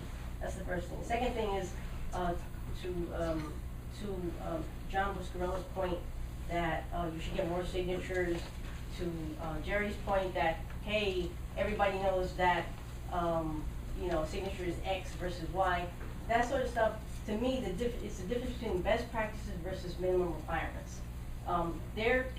John's point and Jerry's point are about best practices. Would it have been better for Dan to do these other things? Yes. But what are the minimum requirements? We don't know. They're not written anywhere, they're not seen anywhere, and I think that's the They problem. are. That's the, no, the bylaws, yeah, right, but I'm saying, what qualifies as a signature? What do you mean making this up? This is an issue. Don't belittle or be dismissive of the point I'm making here. Please, I mean, look, clearly, there's an issue with respect to process here too. A disqualification before an investigation, that just doesn't sound right, okay? These kinds of rules and regulations should be written, they should be transparent, and they should be posted, wherever, they should be posted in a location where candidates can see them, period. So, that was my comment. I'd love to, but I think we have more speakers. It's a problem. I can't, Maitri wants to speak. No, excuse me. He called the Oh, question. you called the question? You have to vote. I'm sorry. The Question's been called. Reread the motion as it's currently written. That the Board of Directors approves the materials for the May 13, 20... Can the audience stop speaking so we can hear? That the Board of Directors approves the materials for the May 13, 2014 election, annual meeting of stockholders, subject to the approval by the Elections Committee and legal counsel. Where's the addition? That is That is the addition. Subject to the approval of the committee and legal counsel. As amended, as amended, subject, I didn't write that, thank you, Dan. The annual meeting of stockholders subject to the, let me get this right. As amended, the Board of Directors approves the materials for the May 13, 2014 annual meeting of stockholders, subject to approval as amended, then subject to approval, I was gonna put it at the end, but as amended, subject to approval by the Elections Committee and legal counsel. By a vote. Approval. Approval means what it means, okay? We're ready to go to a vote. All in favor? That's a huge difference. 1, 2, 3, 4, 5, 6, 7, 8, 9, 10, 11. It's unanimous. Okay, this is done. Andy, the floor is yours. And I need a copy of whatever. Have this one right here. Thank you. By the way, thank you very much, Barbara, for your hard work. We appreciate it. Okay, so now it's a standalone motion, so, do you want me to read it all? I guess I'll read it all. Please, you have to, because I have no idea what you were saying. All right, well, and then I'll speak. So, Well, it's got to be seconded, then you'll speak to it. Okay, thank you. Whereas it is understood that the Elections Committee is solely responsible for MHHC elections. To ensure the fairness and legitimacy of the May 13th, 2014 MHC election, be it moved that the board recommends that the Elections Committee promptly move to retain the services of an impartial, independent organization to assist and advise on MHHC elections, starting with the upcoming 2014 election, and directs management to work with the Election Committee to solicit bids from service providers in time for consideration at the April board meeting. Now, there's a second, okay? Now, question. What are you talking about in terms of a provider? What does that mean? There are firms out there that help, that contract out, help with elections. Yeah, like Honest Ballot. So you want them to run the election? I want them to advise and work with the committee. It's not run. Very You expensive. want to repeat the wording, assist and advise. Okay, so you want to hire Has he been seconded? Why are we talking? Before, Now you do. well, I was just going to ask you some questions about it, because I'm trying to understand what the words were that you used in it.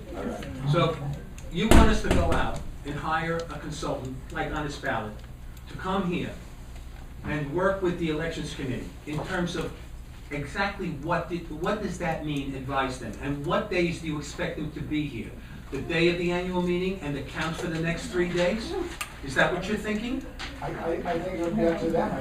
I want to see it in their bids. Okay, now, in other words, you don't believe what you're saying, so I'm clear in my head, because I'm trying to understand this.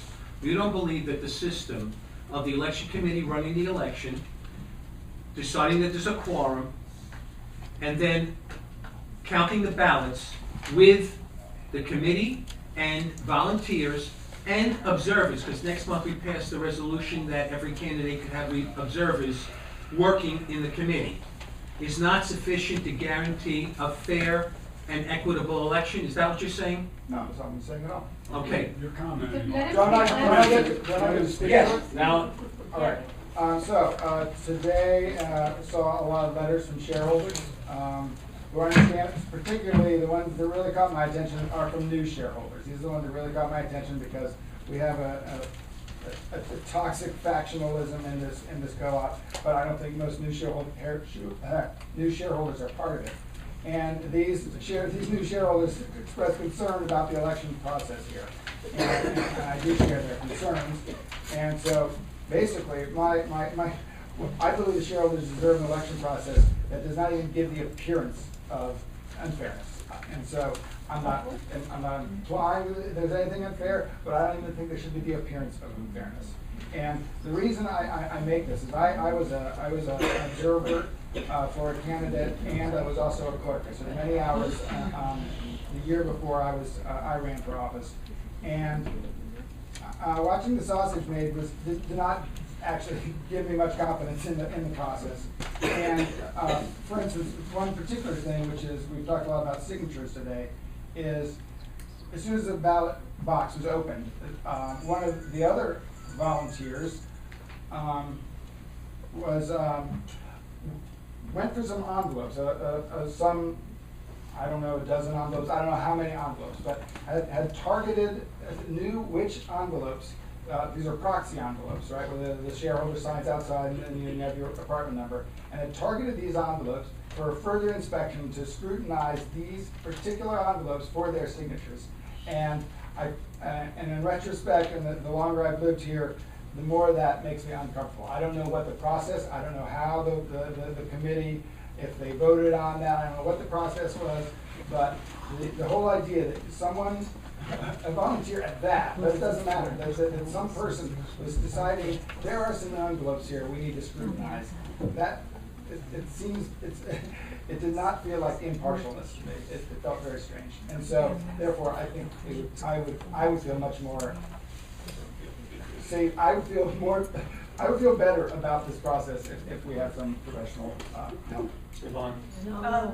Oh, I'm sorry. Maitri. Maitri. And then Yvonne. Maitri, then Dan, then Yvonne. I'll switch with you. Okay, Maitri. So I guess I support Andy's motion, and I think that there are, I guess what causes me great concern is just the conversation I just heard from the chair of the elections committee, who said some very kind of personal attacking comments to a candidate, and that in my mind are not appropriate for the person who's supposed to be an impartial kind of judge, who's supposed to be neutral to candidates. But it seemed like there was some animosity and some anger about how he got signatures or whatever. It seemed very personally directed, and that's actually very concerning to me. And so what Andy is saying is actually, I think especially at this time, a good idea. And I just want on record my concern for the objectivity of the chair, who I think, I was the chair of the elections committee myself, and I think that that's a tremendous responsibility, and I think that person sets the tone and the standard for the entire committee, for the volunteers, and this is extremely concerning to me. Dan, you go first, Dan. Go ahead. All right. Yeah, it's not, we've had this conversation before in past years, and we get all, and everybody gets very edgy around this time of year, the battle lines get drawn, and, and it's not, I mean, if somebody, if it was Maitri or, Allison or whoever it was, it doesn't matter. This is just an added layer, I think, of security that we can give ourselves, to give ourselves a little bit of just some outside expert help. We have First Service here, they give us outside expert help. This is our elections, and it's run by volunteers, and anybody, I think that none of us is an elections lawyer, right? And could use a little help in doing this the right way. But there is a lawyer present on the night of the evening and available for all, because that's the communication that we will pass next month. Fine, but that's not the expert. They're not an elections attorney. They're not an elections expert. They're a co-op attorney, for better or worse. All right, and I think that this is just about we have a situation now where we're started off on the wrong foot. Okay, I'm a partisan. Done. Barbara isn't partisan, okay? And that's, you know, I mean, that's just who we are as people in here. And I think that given where we are right now, this is just something where it would give everybody a good layer of protection. Move on. Okay. Well, actually, this motion, what this motion suggests, if I remember my bylaws correctly, is actually in violation of the bylaws.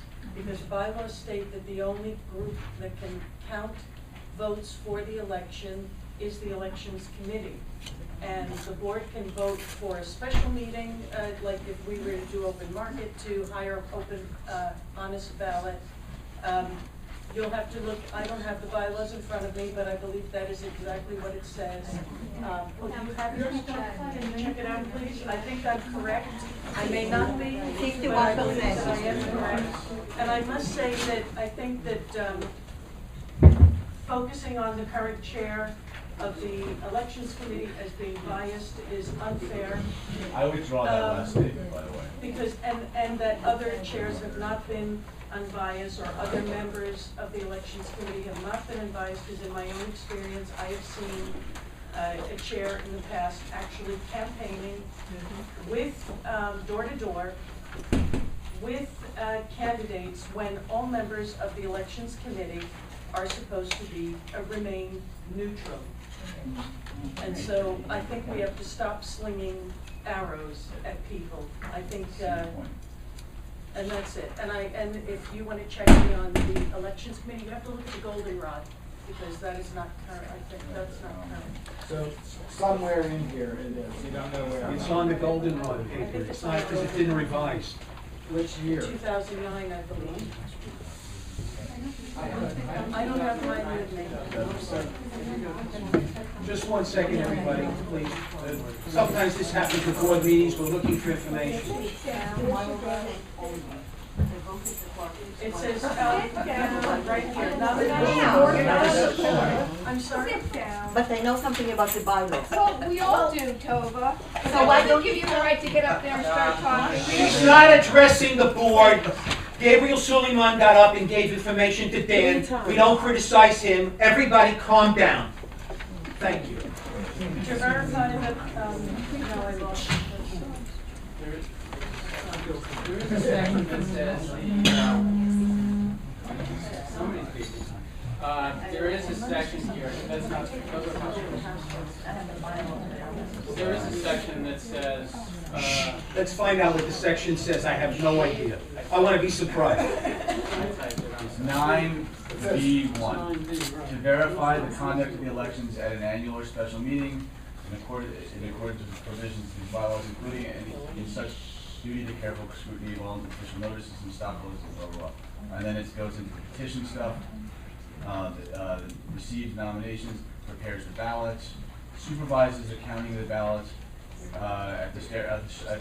supervises the counting of the ballots cast at stockholders' meetings, and provides written certification of the ballot count which the members of the EC president shall sign, and then.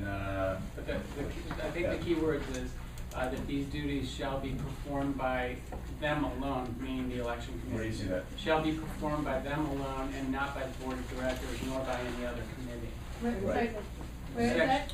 Bylaws, Article 2, Section 9B, functions of the election committee, the 2009 revision. It shall be the duty of the election committee to perform the following functions, and it is specifically provided that these functions shall be performed by them alone and not by the board of directors or any other committee. The committee officer, agent, or employee. Agent, employee. But there's a defect in the motion, folks, I have to tell you. The election committee is not capable of hiring anybody. So, only the board can do that. And then the election committee has to agree to accept it. By vote, they would have to agree, by their vote, they would have to agree to do this, and then they have to come back to us and say, this is what we'd like to do. We cannot pass this motion. It is wrong. We cannot dictate to the election committee how they are to behave. They must say to us, we need this to be done. This is what we recommend. This is who we sought out. This is how much they will charge us. Please pass this motion. It comes from the committee. It cannot come from the board, because I read this now. I'm a visual learner, so I read the words, and it's effective. So this is, I have It says to. recommends, the board recommends, Larry. Yeah, but they can't hire anybody until they come back to us. So they have to decide what, you're missing the point here. We could pass this, but until they tell us that they want this, it's irrelevant. We can't even go out and find the person. Understood. That's All right, we're clear? Yes, that's understood. Okay, then fine. It's not binding, it's in the recommendation. Okay, John, we're back to Dan? Back to Dan. Just read it again. I mean, the point. I will is- read it, I'll read it to you. Moved that the board recommends that the elections committee immediately move to retain the services of an impartial, independent organization to assist and advise on MHHC elections, starting with the upcoming 2014 election. But the second part says, and directs management to work with the election committee to solicit bids from service providers in time for consideration at the April board meeting. So here's the problem. It is still a problem. It's timing, because they still have to meet. They have to agree to come back. They have to tell Russell, we want this to be dealt with by the board. That's the April meeting. That we will, that's the April meeting, not the 1st. The only item on the agenda, and it will be the only item on the agenda, will be the annual review of our audit. So, this has to come back, and then we will first start out. Now, I suggest that if you're thinking about the future, that we have to think about this for the next election. But we've given already some ideas to the election committee because, truthfully, in every organization I've ever been in, a sign-in nominating sheet has a place for a print, a signature, and then the local. In this case, it would be the building and apartment number. And so therefore, this whole form has to be recreated. In addition to that, I think they should have room for 35 names there. You only need 25. If you choose to get 25, that's your prerogative, but they should have lines for 35. You don't have to use the back of the paper, right? These are suggestions. But we cannot vote this up and expect any action for this election. Okay? I'm just telling you, this is going to be a problem. Dan. If you thought this was a priority, you could make this happen. Okay? Here's why. The committee could vote, the committee could take action on this based on the board's recommendation. And we can vote right now that to make this happen, and the general manager could solicit 3 bids, and we could vote on those 3 bids by the April meeting. Okay?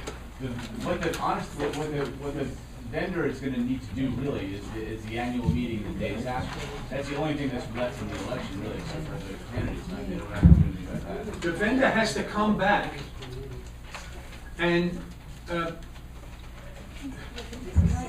That's 3 weeks. It's not so simple. Can I just say First, something? yeah, you could go first. I've worked with Honest Ballot and other hired election companies before. They manage the entire process.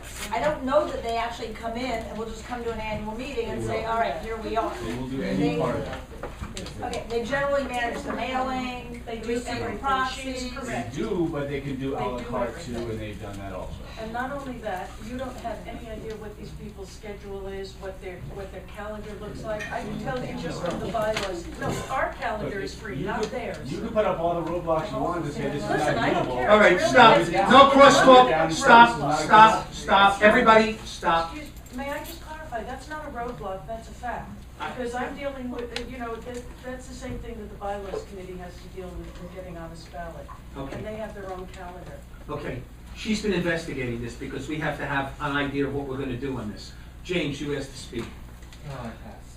You do? Okay. What I have to say will not be helpful. Okay. Oh, no, it won't be helpful. My turn. So, I have to say, so the year after, after I was the chair, the next chair, Mark Fargan, had actually investigated. I'm sorry, I didn't understand the word you just said. I don't know why, but it did, my ears. Well, clear your head. Go ahead, say it again. So the year after I was the chair of the elections committee, the next chair, Mark Fargan, are you with me? Okay, so he had investigated, and I think he had come up with a few different people who had actually given prices and what it would cost for the whole shebang, like for actually doing the entire election process. So I think that, I know so has Yvonne, but I'm just saying that it was possible, he had looked into it, there were prices, and I can dig that out, so we don't need to start from scratch, so I can find that out. And I think there was also a process in place for having an outside group do that entire package for us. And I don't think it wasn't really, it wasn't like crazily expensive, so I think that there are options. I don't think we would be starting from scratch, and I think that it is feasible within the time frame.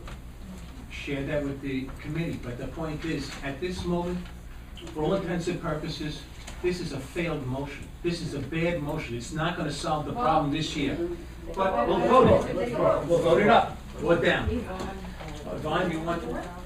I thought I would be happy to finish sometime before 10 o'clock, but we got a lot more to go tonight. May I vote this? Can we vote this? All right.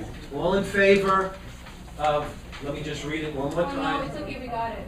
No, I'll read it one more For time. yourself. Move that the board recommends that the elections committee immediately move to retain the services of an impartial, independent organization to assist and advise on MHHC elections, starting with the upcoming 2014 election, and directs management to work with the election committee to solicit bids from the service providers in time for consideration at the April board meeting. That's the motion. All in favor? 1, 2, 3, 4, 5, 6. Well, wait, keep your hands up.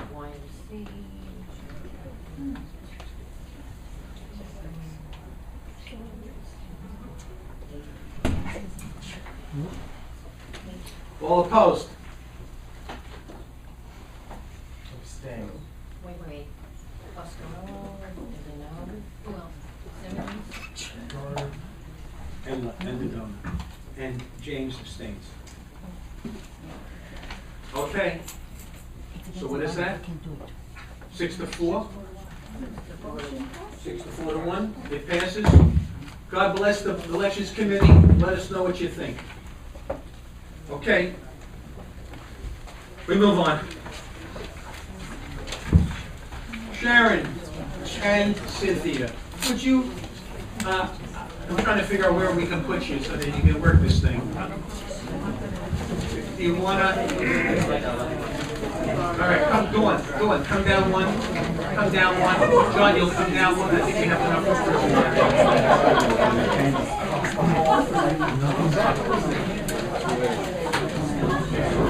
Yeah. Okay, give us a second.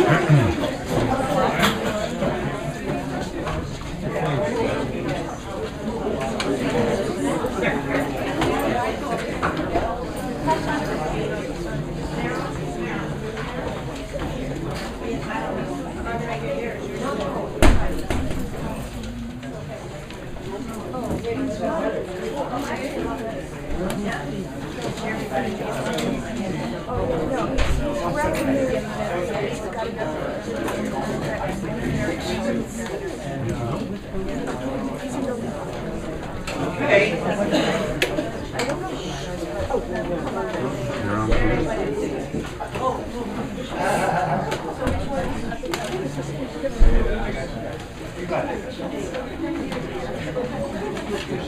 All right, everybody, we're now up to the Grounds Committee presentation.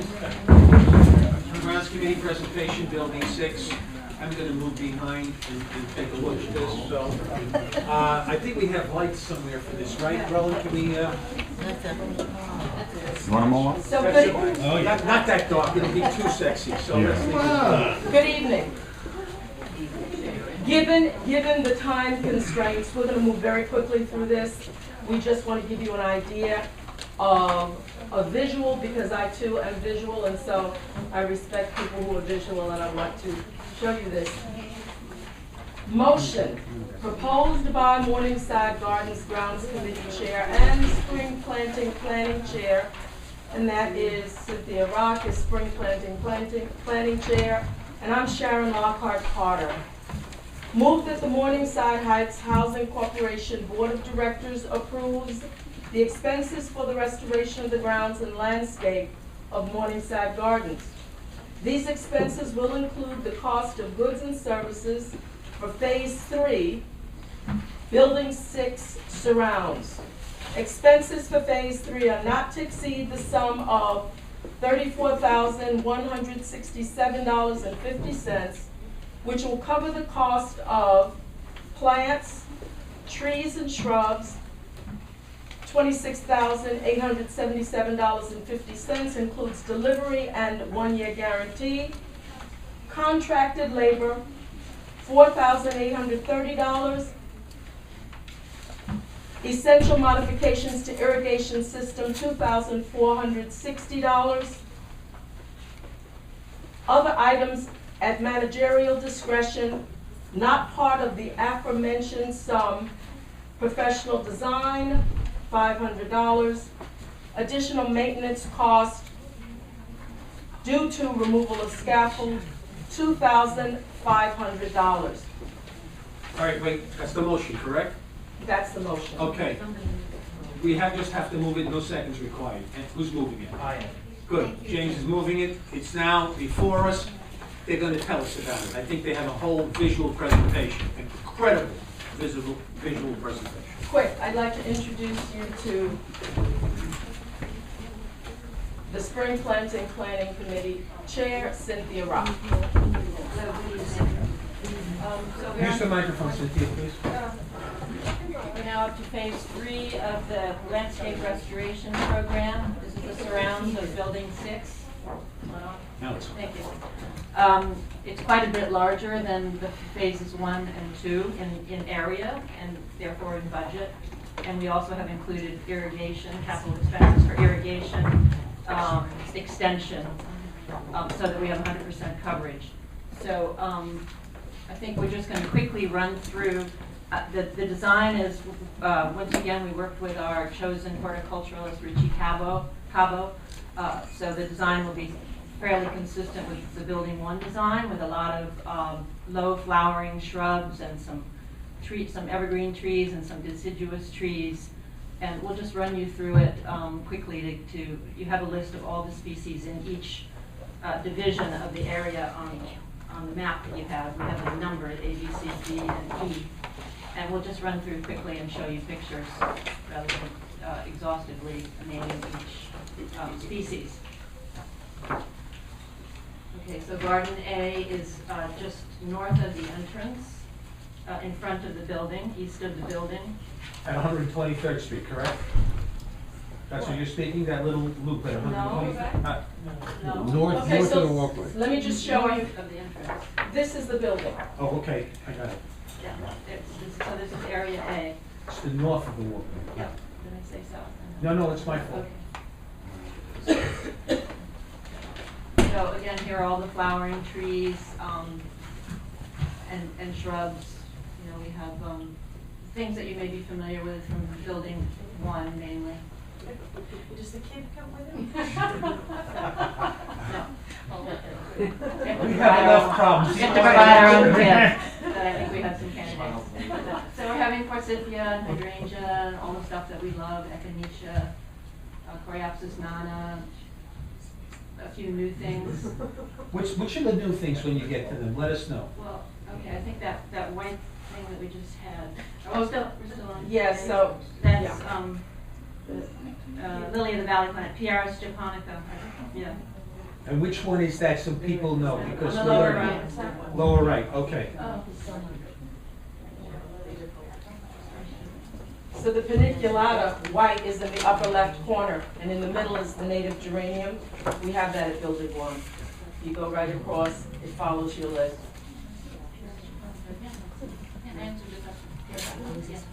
oak leaf hydrangea, where we have a few of those in building 1 that haven't matured yet. We had beautiful ones in front of building 5, if anyone remembers them.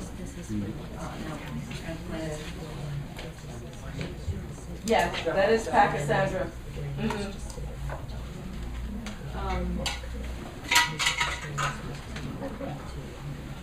And one thing I'd like to mention is that the building, our process was the committee met with Richie Cubba, but we also met with Building 6. We had 2 meetings with Building 6. And one of their major inputs was they wanted to see more lawn than we had shown on Building 1. So because lawn is a kind of a high maintenance item, we are going to sow clover and go to a clover ground cover, which will be nice and green, will take over the grass. Makes a big difference. Yeah, and it's zero maintenance once it gets done. So I know for building 1, there was a mix of annuals and perennials, so that obviously the annuals are there. The perennials are coming back, replanting. But is it, are there any plants that was better in the winter than, because obviously it's not disposed for that period. Are there any plants that would look better or that actually have like a little bit more, because the stuff that's now in front of the big one looks like it's not going to be that kind of soon, right? They're all perennial. All you're talking about is the front of the back. You're talking about Linden Lane. Yeah. Those are all about it. Those are all perennials. All perennials. Those are all perennials. March is, the worst month. Right. So it's just going to look the way it's going to look, and then in the spring it's going to come back. Yeah. Very We have soon. some evergreens, we have some holly, we have things that last all. So are there any ones that look slightly not less dead? Not if you're talking about flowers. No, not flowers, but just otherwise, just any other days, because We're moving toward adding more evergreens. Yeah. So if you'd like to contribute to the In Honor Of campaign, that would be helpful. That would be helpful. That would be very helpful. What we're doing is we're moving toward evergreens. So If you go to the next screen, there's a couple. All 3 of those are winter features. The middle one, Cotonia Aster, actually is doing really well in front of Building 2 right now. If you take a look, it made it through this horrible winter with green leaves like that. Okay, so Garden B is on the north side and on the back north of the rear entrance of the building. But So if you imagine where the garage is and where Building 1 is, so that takes you right around that north corner. This is an evergreen on the upper left-hand corner that we're going to be using fairly extensively. It's called Golden Thread Cypress, and it also has done very well in the low version in front of Building 2. I don't think we have it at Building 1. That's also done very well this winter. The white is the crab apple? The white is Amelanche. Oh. And then Bar Harbor Juniper and Serviceberry. Bar Harbor Juniper is also an evergreen. We have quite a few evergreens. But then we have these beautiful trees that bloom in the spring.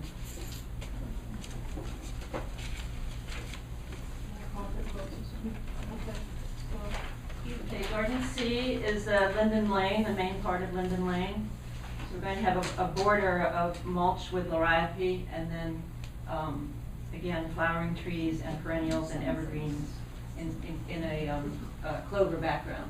With grass now gradually will change from grass to clover. I have a question. The opposite side of, go back to Linden Lane for a second, please. The opposite side, the part up against the garage. Below, we planted bushes and trees at the lower end of Linden Lane. Yeah. Are you, because I don't see that intention here, are we doing that here as well? We are, we're having rhododendron there. They didn't make it to the plan, but we Okay.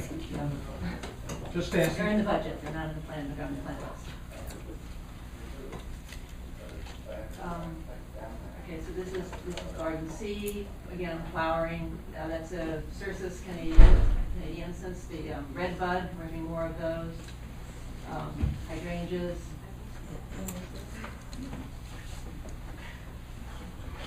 Coreopsis nana, one of our favorites.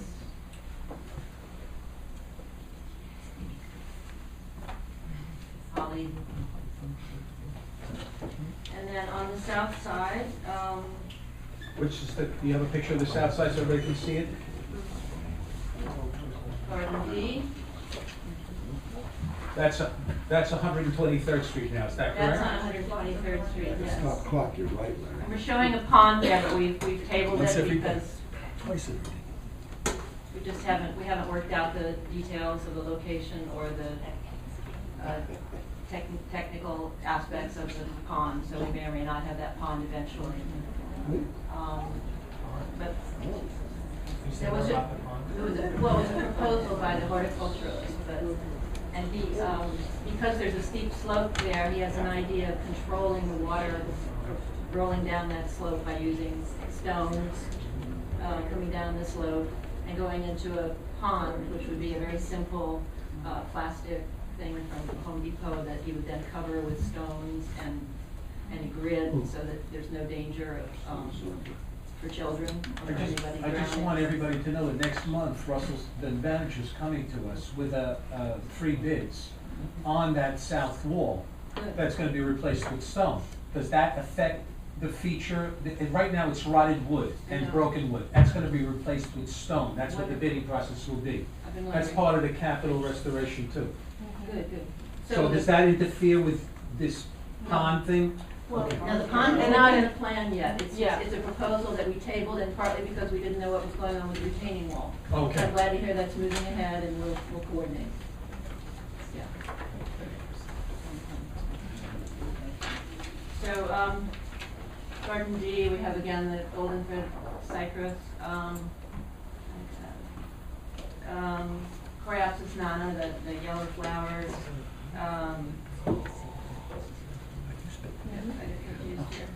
I didn't repeat all of the flowers for every slide. I was falling asleep.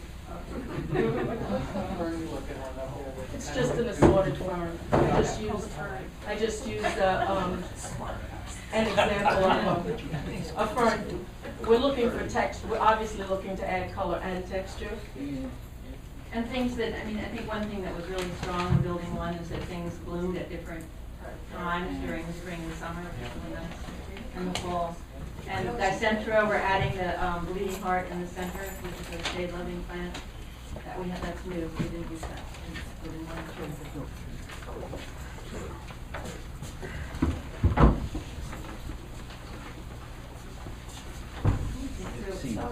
Garden E, which is the south side of the entrance on the front.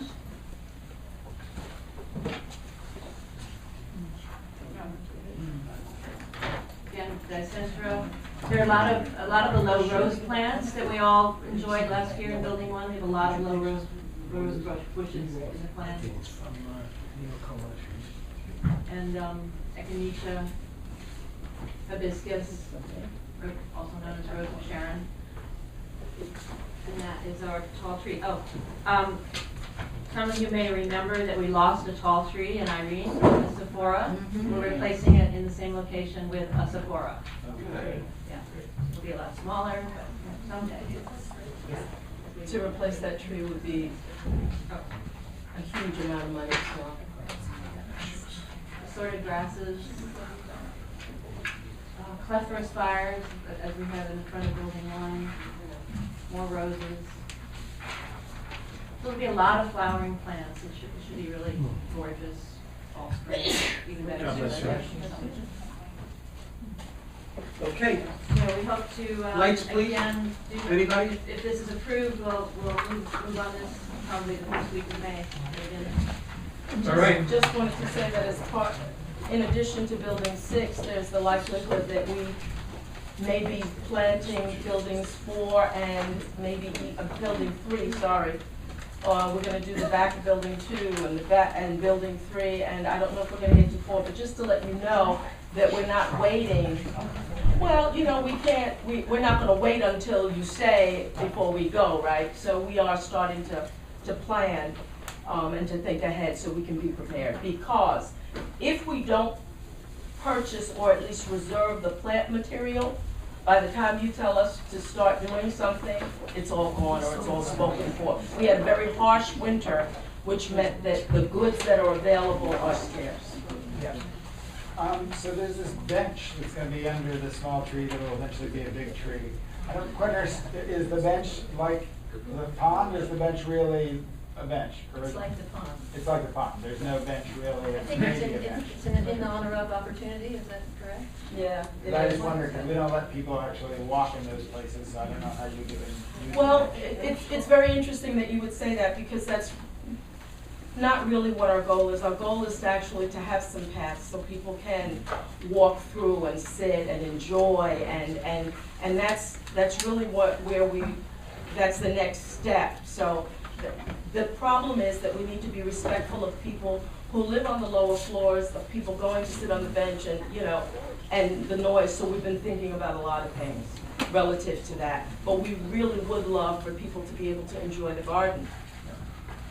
We also have some in honor of a couple of families in Building 6 have already spoken up for some in honor of opportunities around Building 6. Okay. Dan? No? Well, yeah, but anybody else? No, Dan, please, be our guest. So, well, I don't want to be a skunk at the garden party. Well, you Right. see, I think Right. that does protest too loudly. All right, so, and I'm like the last person when it comes, to talk to when it comes to horticultural consulting. Okay. But here's what I'm thinking. After looking at Building 1 and Bloom, it seems like, and I've talked to some other shareholders who've expressed this, and it's beautiful, but it's a lot. It's a lot of, there's a lot of, it's almost like the diversity seems like it's, too much for too small an area. You got, and this counts like 48 different types, right, in this small area. And when I'm thinking of walking through the Bronx Botanical Gardens, and here's this stuff over here, right? And then there's this stuff over here, and here it's kind of like everything's kind of all kind of together, and it has, I think it has, and I'm not sure if this is for other folks, it has an effect, I think, of the busyness, that I think, and I don't know. So I guess one question is that, and then also what's the, how do you kind of work with the buildings in terms of, getting their feedback? So the process is that we meet with the building and the horticulturist, and the building gives suggestions to Richie Cabo, and then he goes and he makes up a design, and then he brings it back, and we go back to the building. So I just want to say, because we've been through this before, I can, for the 20 people who have come to you, 20 people have come to me and said, we absolutely love what you've done, and I love looking out my window, and so it's so hard to please 965 apartments. Everybody? I'm listening to the names. Maitri, James, and okay, so Maitri. So I actually, I'd love to give input to news of this, but I didn't see signs or anything, so I didn't know when you got input to Building 6. But, so if you could put signs up, because I'm sure there'll be many people who want to give input. But I must have missed that. Yeah, I did. Actually, I put a pretty big flip chart, but that's okay. But, so. You have access to the grounds committee. You got access to me. So. You're a meeting. I'm not on the committee anymore, but no, I didn't. You have access. You have access, so. I guess I did know that, people are giving input, but, is there gonna be some similarity between what happens in the different buildings? Like, is there gonna be, is it a theme that we think, because what if another building says something completely different? Will we, are you guys looking to do something kind of similar, throughout the different buildings, so there's a symmetry across the different buildings? What would you like to see? Well, no, I'm just asking, because maybe. I think you missed, if I just may, I think you missed at the beginning of Cynthia's presentation that many of the plants, there's a few new ones because of the size of this piece of property. Sorry, I did miss the beginning. Okay? Okay. All right, just so you know. All right, then It's all mediated by the grounds committee and approved by the grounds committee. So we take the input, we take what the horticulturist proposes, but yes, one of our Okay, so you are aims looking for is to be, have continuity and coordination. We also have to consider light. All right. And because different buildings have very, very different light and very different wind conditions. Yeah. So we have to make those kinds of adjustments, and we also incorporate what the building itself would like. And so we do try to, we don't want a rubber stamp look either, so. Oh, Dan should go next? Okay, Dan. I went. Oh, okay. So, we did Maitri, so. James, okay, we got James, all right. I know that, I live in Building 4, and I know that the Building 4 officers recently met with Richard Cabo, and they were very pleased with that meeting, so I was glad to hear that. And I'm really into plans, and I want to commend you on what I think is a creative approach, something totally different. I was just sort of amazed by what you did with the Linden Lane, I guess it's called. So just congratulations, and in a very diverse community with lots of opinions about everything.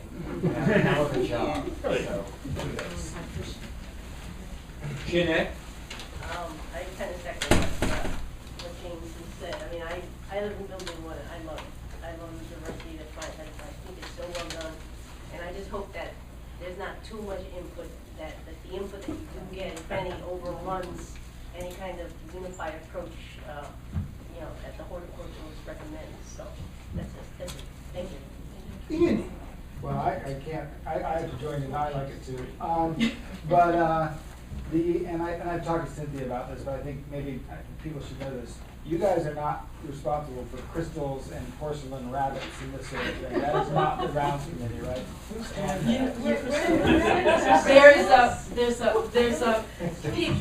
Let me just say that people are volunteering things on the grounds, and I have to say that we did remove one thing that was kind of offending and scaring people. It was like, but we aim to compromise. So we compromised with the bunny rabbit that kind of appeared, and because there are some people who feel that people should do whatever they want. I'm just telling you, I mean, I almost had like a knockdown, drag out fight, and so I was really afraid to touch the rabbit because, but no, we are not responsible for that. It's a lobby approach to the lawn, and that's a very bad idea. And it, More doing everything. yeah, so We have a huge, by the way, that's one issue, but we have a huge issue with people after it's planted, walking their dogs on the property that we spent a nice amount of money beautifying. And for some reason, they think it's perfectly correct to do this, and it's really not the right thing to do. This is our property, this is our garden. And if we're spending money to improve the garden, why would you ever want your dog to do all his business or her business on our property that has just had a lot of money spent on it? I saw Sharon go after somebody. Sharon is not afraid of anybody. All right. I want to follow up with one more thing. Yes, please. Which is, so now that our scaffolding or our sidewalk Bridging is gone, I have seen people come out of the front entrance of Building 6 and just go straight down the grass. Oh my gosh. And that should not happen, and I believe there were shrubs there. we actually put up, when the scaffold came down, you saw some yellow tape for a while, because I actually asked Captain Montalvo if he would be kind enough to do that, because I saw people doing that, which compacts the soil and created the ridges that we worked very hard to repair with the matting. And again, what we were told by some folks was that people should be allowed to do that. It's real tough. So anyway, I would encourage putting in some plans do. to discourage people from doing this. Can I just ask a question, Andy? Where are you, are you talking about the front of the building? Coming out the front of the building. And they're walking right down? They won't go down the steps. They go down the slope. So here's the hedge. I got it. Here's the hedge. And we did have a talk with, there were people at the Building 6 meeting who said that, people should be allowed. And I said, well, I would prefer that, kids didn't slide and tumble and break their necks down there, but. Jerry, I'm sorry. So we're showing, can I just respond? We're showing a fairly dense border along that area, and some of those plants have thorns. Great. And that's not by accident. Brer Rabbit. We're using the Brer Rabbit method. Okay, go ahead, Jerry. Well, actually, that's what I was going to say.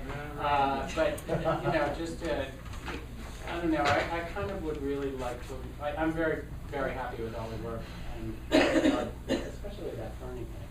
But I would really like to look at this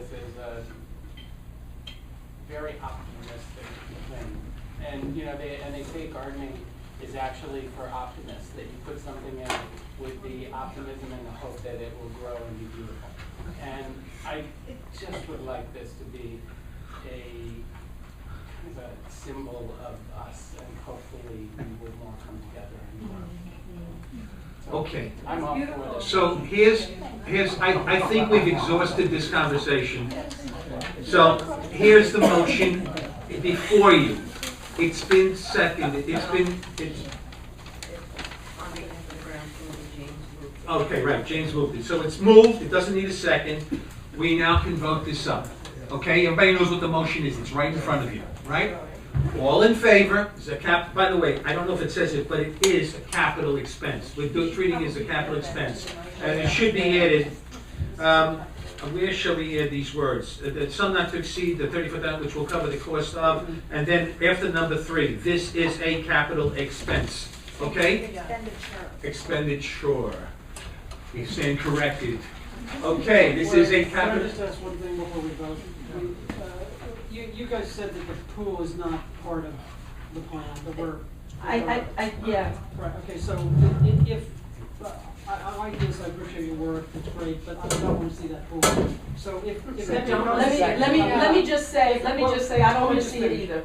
Okay, great, but if that is going to become part of it, we'll come back and discuss that, right? Yeah. They won't. What I suggested was that we have a water feature, and in the last meeting, we had a long talk about that.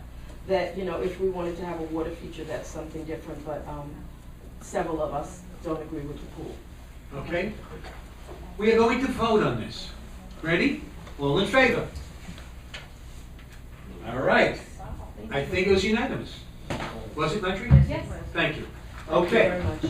Thank you so much for your presentation. As usual, it elucidated my green thumb. Thank you. Okay. So, we're now to the last committee report. John B. John C. John C. Yes. I'm giving the report. You're the chair. The motion is, this is from the Long Range Planning Committee, and I'll start with, at the meeting of the Long Range Planning Committee on March 19, 2014, the following motion was passed unanimously. So, this is the motion they passed. Move. The Long Range Planning Committee recommends the following to the Board of Directors. Move. The Board of Directors adopts the changes to the capital budget plan as listed on the page titled Changes in the Capital Budget Plan March 19, 2014, and further agrees to change the name of line 24 to Reconstruction of Interior Paths. What you have is similar to what we did the last time we looked at this. You have all of the changes listed. You have the previous capital plan, and then the next one, the last page, is the revised capital plan.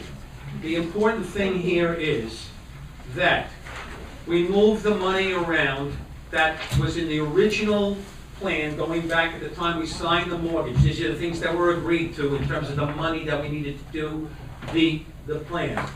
And knowing the costs, the approximate costs of items, the big ones, and the committee made a commitment, so that you know, the committee made a commitment that the top items would be exhaust fans, outdoor lighting, garbage solution, interior lighting, and the heating plant phases 4, 5, and the finale.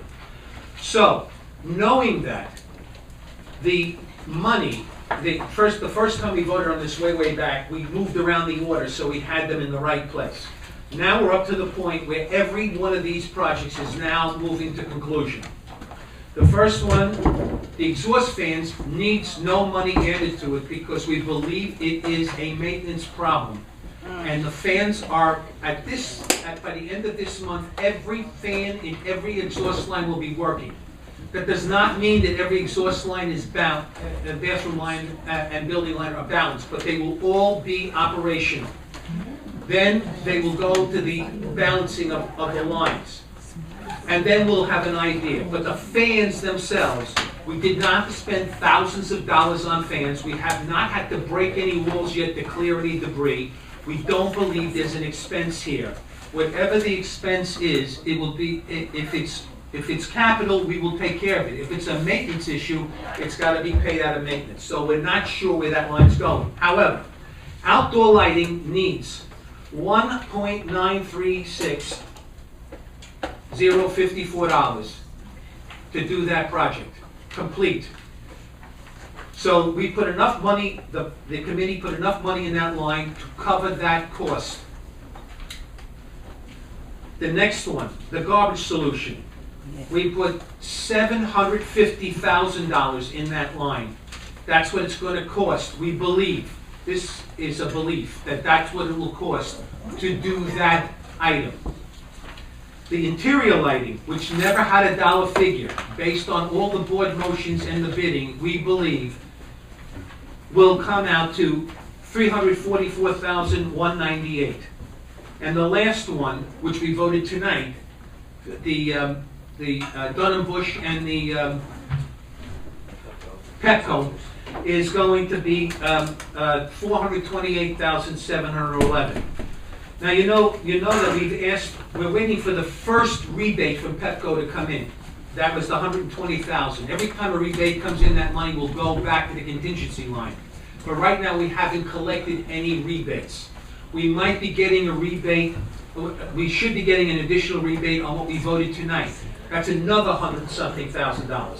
We should get a rebate on all the interior lighting because we're going to LED to save money. We believe we'll get a rebate there. We don't know. We're not doing it based on a rebate. We think we're going to get it.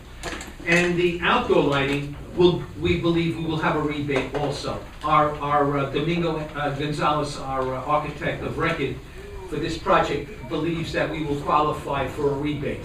What that will be, we don't know until the project's completed, because then it has to be applied for, and we have to go through that whole process.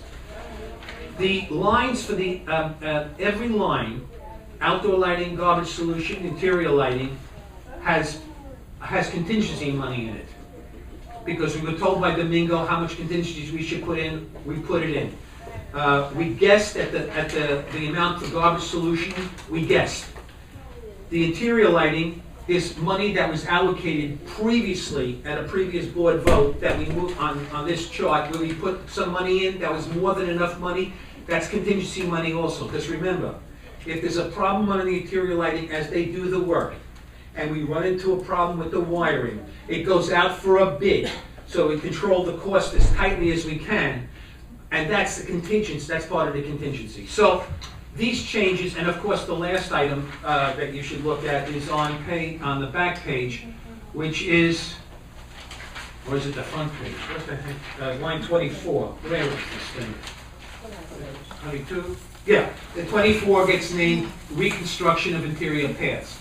And everyone realizes that none of this no reconstruction of interior paths can occur until we finish trenching all the outdoor exterior lighting that has to be done.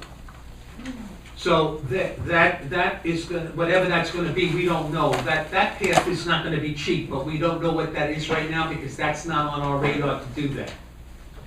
So what's left in the contingency, as you know, we bought, and the other money going back in here over the course of 17 months is the $150,000 from Bargold. Because remember, we voted to, over the next 17 months, to take that money, pay ourselves back in the capital reserve, and then start putting that money into maintenance. So that's above the line. So $150,000 has to be collected before it goes above the line, and it's got to come back in here to the contingency line. Okay? Yes, Andy? So this $250 on the exhaust fans, it looks like that's money that we think we're going to have to spend on something else. Is that the idea? We think right now, the way it's going, it appears to be all maintenance. Until we hear that we have to clear a clog in a line, and that would be a big thing. That's not just repairing something, that's like construction. We've got to rebuild brick or whatever is in there. Then we got a different problem. But right now we believe it's maintenance. So we're just leaving the money, that line there for the time being, because we're not sure of how that's working out. We'll get a better picture over the next 10 months or so. We'll get a start, because after we finish the hall, once the hallways are balanced, you remember there's 2 fans in the hallways? The first line that they're going to go to balance, the first bathroom line, is the single bathroom, single exhaust vented bathroom in the 3-bedroom. There is one dedicated fan straight up and down. So we're gonna start with that in a building, see what that looks like, and if we can work that effectively, we believe we can work everything effectively. And just go right through all the 3 bedrooms first, the 2nd bedroom, 3 bedrooms, then do all the combined ones and get it done. What happened with all the missing, we thought there were all these missing scoops. We bought them, we got them, we're putting them in. I see. So that wasn't an issue. And the No, the scoop, I'm sorry, I misspoke. There's no problem, from what everyone can determine, there's no problem with the scoop. What was missing was the what is it called? The grill, like the baffle? The baffle, yeah, that closes and opens. That's the piece that you need to balance the system. The dampers, there's the word, okay? And the grills, so the scoops are all there. From what we can figure out, yeah, I know, that was gonna be a big nightmare, a big nightmare. So you have it before you. Can we vote this up? Because that would be a lovely thing, and then we can get on with the rest of this meeting. Read the motion again. Move, the Long Range Planning Committee recommends the following to the Board of Directors. Move, the Board of Directors adopts the changes to the capital budget plan as listed on the page titled Changes in the Capital Budget Plan, March 19, 2014, your 2nd page, and further agrees to change the name of line 24 to Reconstruction of Interior Paths. Is there any more discussion? All right, all in favor? No, you want? You have a? Okay, I'm good. Are you gonna vote? Yeah, I must be good. What? Yeah. Do you have a question? No, or- no, it's fine, it's fine. Okay, So, all in favor? All in favor? Yeah. Okay, thank you for holding the chair. We're back in business. We're now up to board member matters. I believe this is yours, Maitri. Oh, I'm sorry, it's Yvonne. I apologize, No, it says on one approval first. There are no notes in the agenda. Yeah, Maitri, she comes first on the agenda, so then we'll go to you, okay? So just hang on. It's me. I know, I'm always about it. It's okay. I'll be brief. I just wanted to report on the meeting I attended of the Coordination Council of Cooperatives that took place on March 12th at Penn South Co-op. Representatives of 7 co-ops from around the city, not only Manhattan, attended. And these were the following topics of discussion. First was the annual inspection of apartments.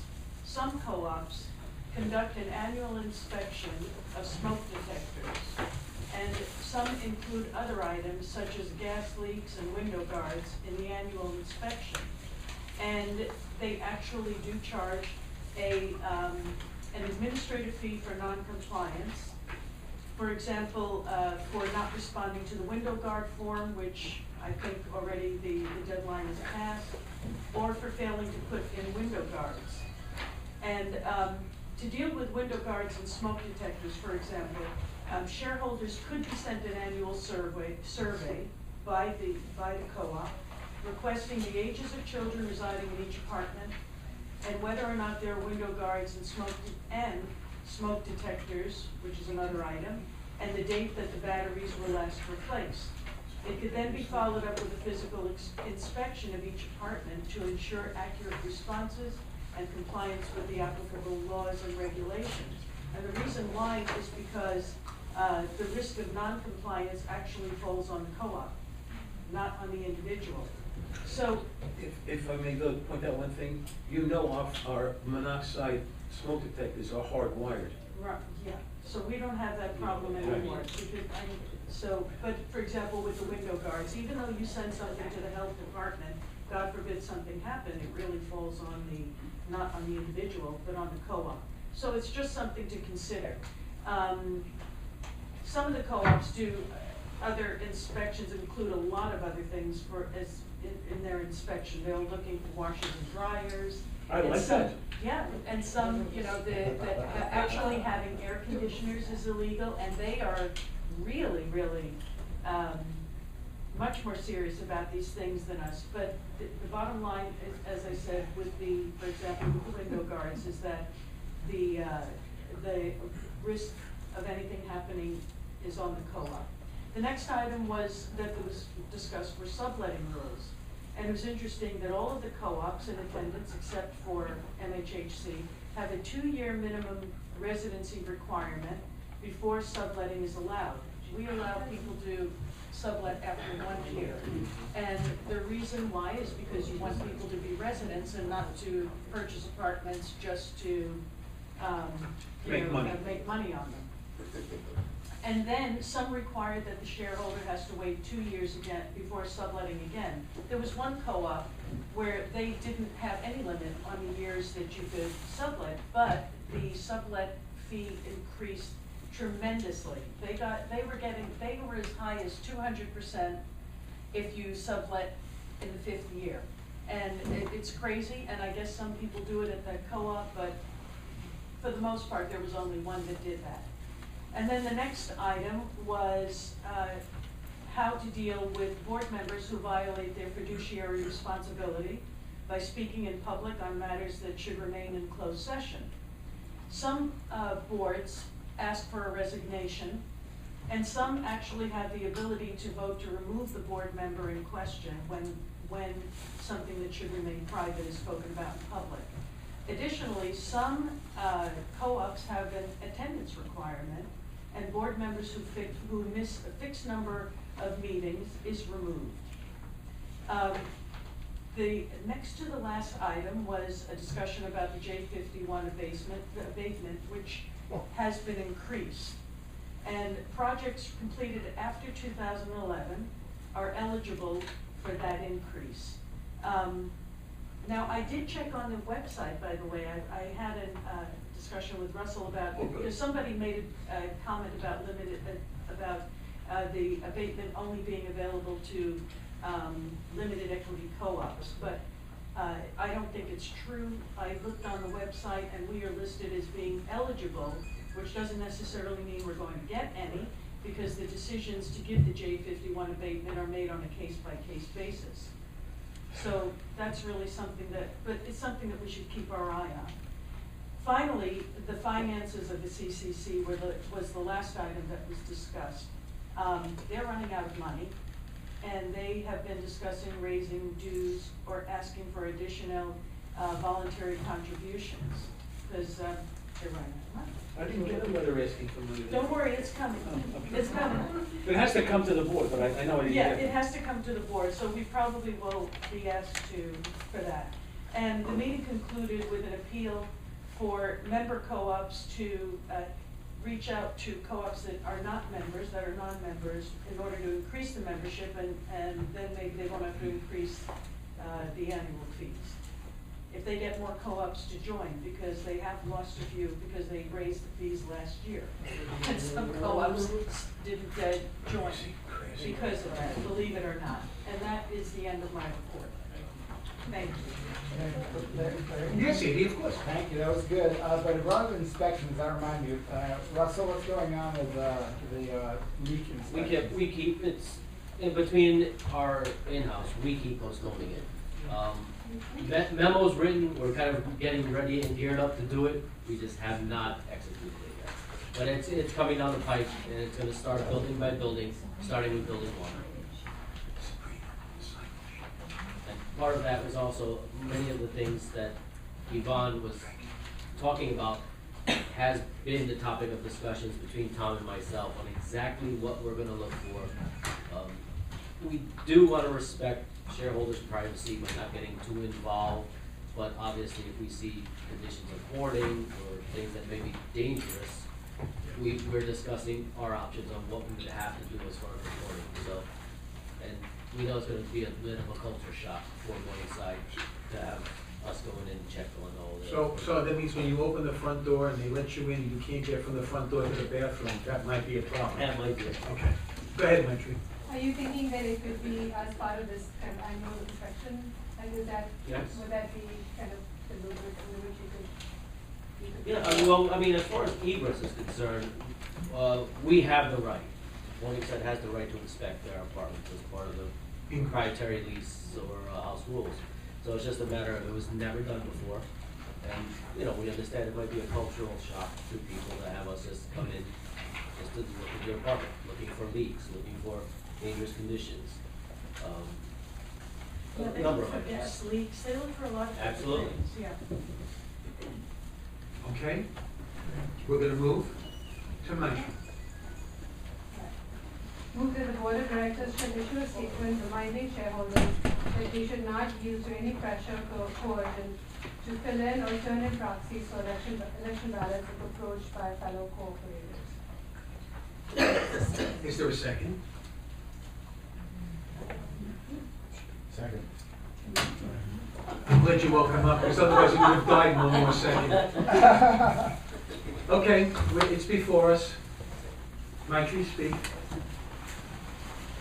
I think it's, I mean, it speaks for itself. So I think there's been, feedback over the years that people come knocking door to door and basically coerce people into filling in ballots, submitting ballots to them and then taking them to the management office. So this is to directly address the fact that we want people to feel empowered to not succumb to any such pressure, and it's just a good reminder that there's each person should get a vote. They should vote however they want and not feel kind of accosted in their own homes and not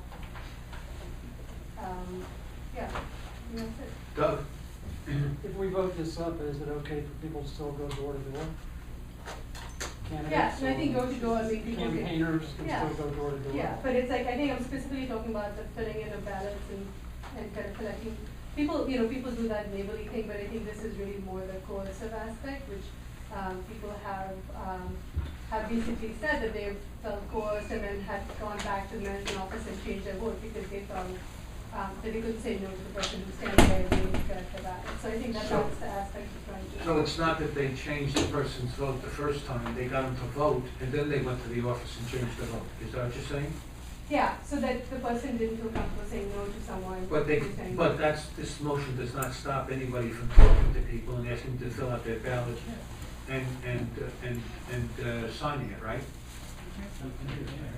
Can you ask that again? This motion does Yeah. not prevent anybody from going door to door, speaking to the shareholder and asking to fill out their ballot so that it can get into the box. This does not stop that, am I correct? It seems quite clear to me, reading it, that it No, doesn't. it doesn't seem clear to me, and that's why I'm asking the question. I'm asking the maker of the motion. What is the meaning of the motion? Are you saying that people should not be permitted to do this, or that people in general, when people come to your door, don't allow them to do it? Which is it that you're saying? I'm not understanding that. No, it's her No. motion, please. That's okay, but I'm letting Dan answer because I'm not getting it. No, I'm not it's getting your it. motion. It's you should be able to explain it to me. So, I think I have it right here. So I think the key words here are shall not yield to any pressure or coercion. Right, and it's neither that a person may not approach, it's neither that somebody can approach somebody and say, did you fill out your ballot? And, they say, oh, no, I haven't. They say, well, if you do it, I can, bring it, I can bring it down. And somebody else, and the tenant, the cooperator, can accept that. The key is pressure or coercion, whether the person feels pressured or coerced into making a decision versus a honest transaction. James. What's the mechanism to, this is a request for the board to make a statement, but there's nothing in here about a mechanism of what a cooperator does if they feel coerced. Right? So it's us making a statement, but I'm not sure that if this is really happening, it addresses the issue. Do you think that there should be something about if you experience this, then notify management? Yeah, because otherwise it's just us making a statement that I don't think most people will read or pay any attention to. Unlike most of our material. Yeah, unlike most of them. Anybody else wish to speak? Yes, John? Something important is on the election. I think the process works. Okay, Jerry? You're talking about issuing a statement? mean, that the board will put a statement out and Yeah. put it under people's doors? Yeah. I would say even just passing a motion is a statement. And maybe you might consider an amendment to withdraw shall issue a statement and just say remind shareholders that. Because otherwise it's, you know, it's something that kind of has to be done. So I'm not sure that that is necessary. So you're saying directors remind, that the board of directors shall, well, we want this, don't we want this to be the reminder? So, this statement? This is the statement. So it is, Right. so that the board of directors reminds shareholders instead of Yes. reminding, okay? Yes. Does that would make better sense? Yes. Do you agree, Jerry? Yeah, I think that. Okay, so we're crossing out shall issue a statement. Wait, I have things to say. I know, I'm just saying what we would do. It's whatever you want to do, he's asking you. No, I know, so ask me.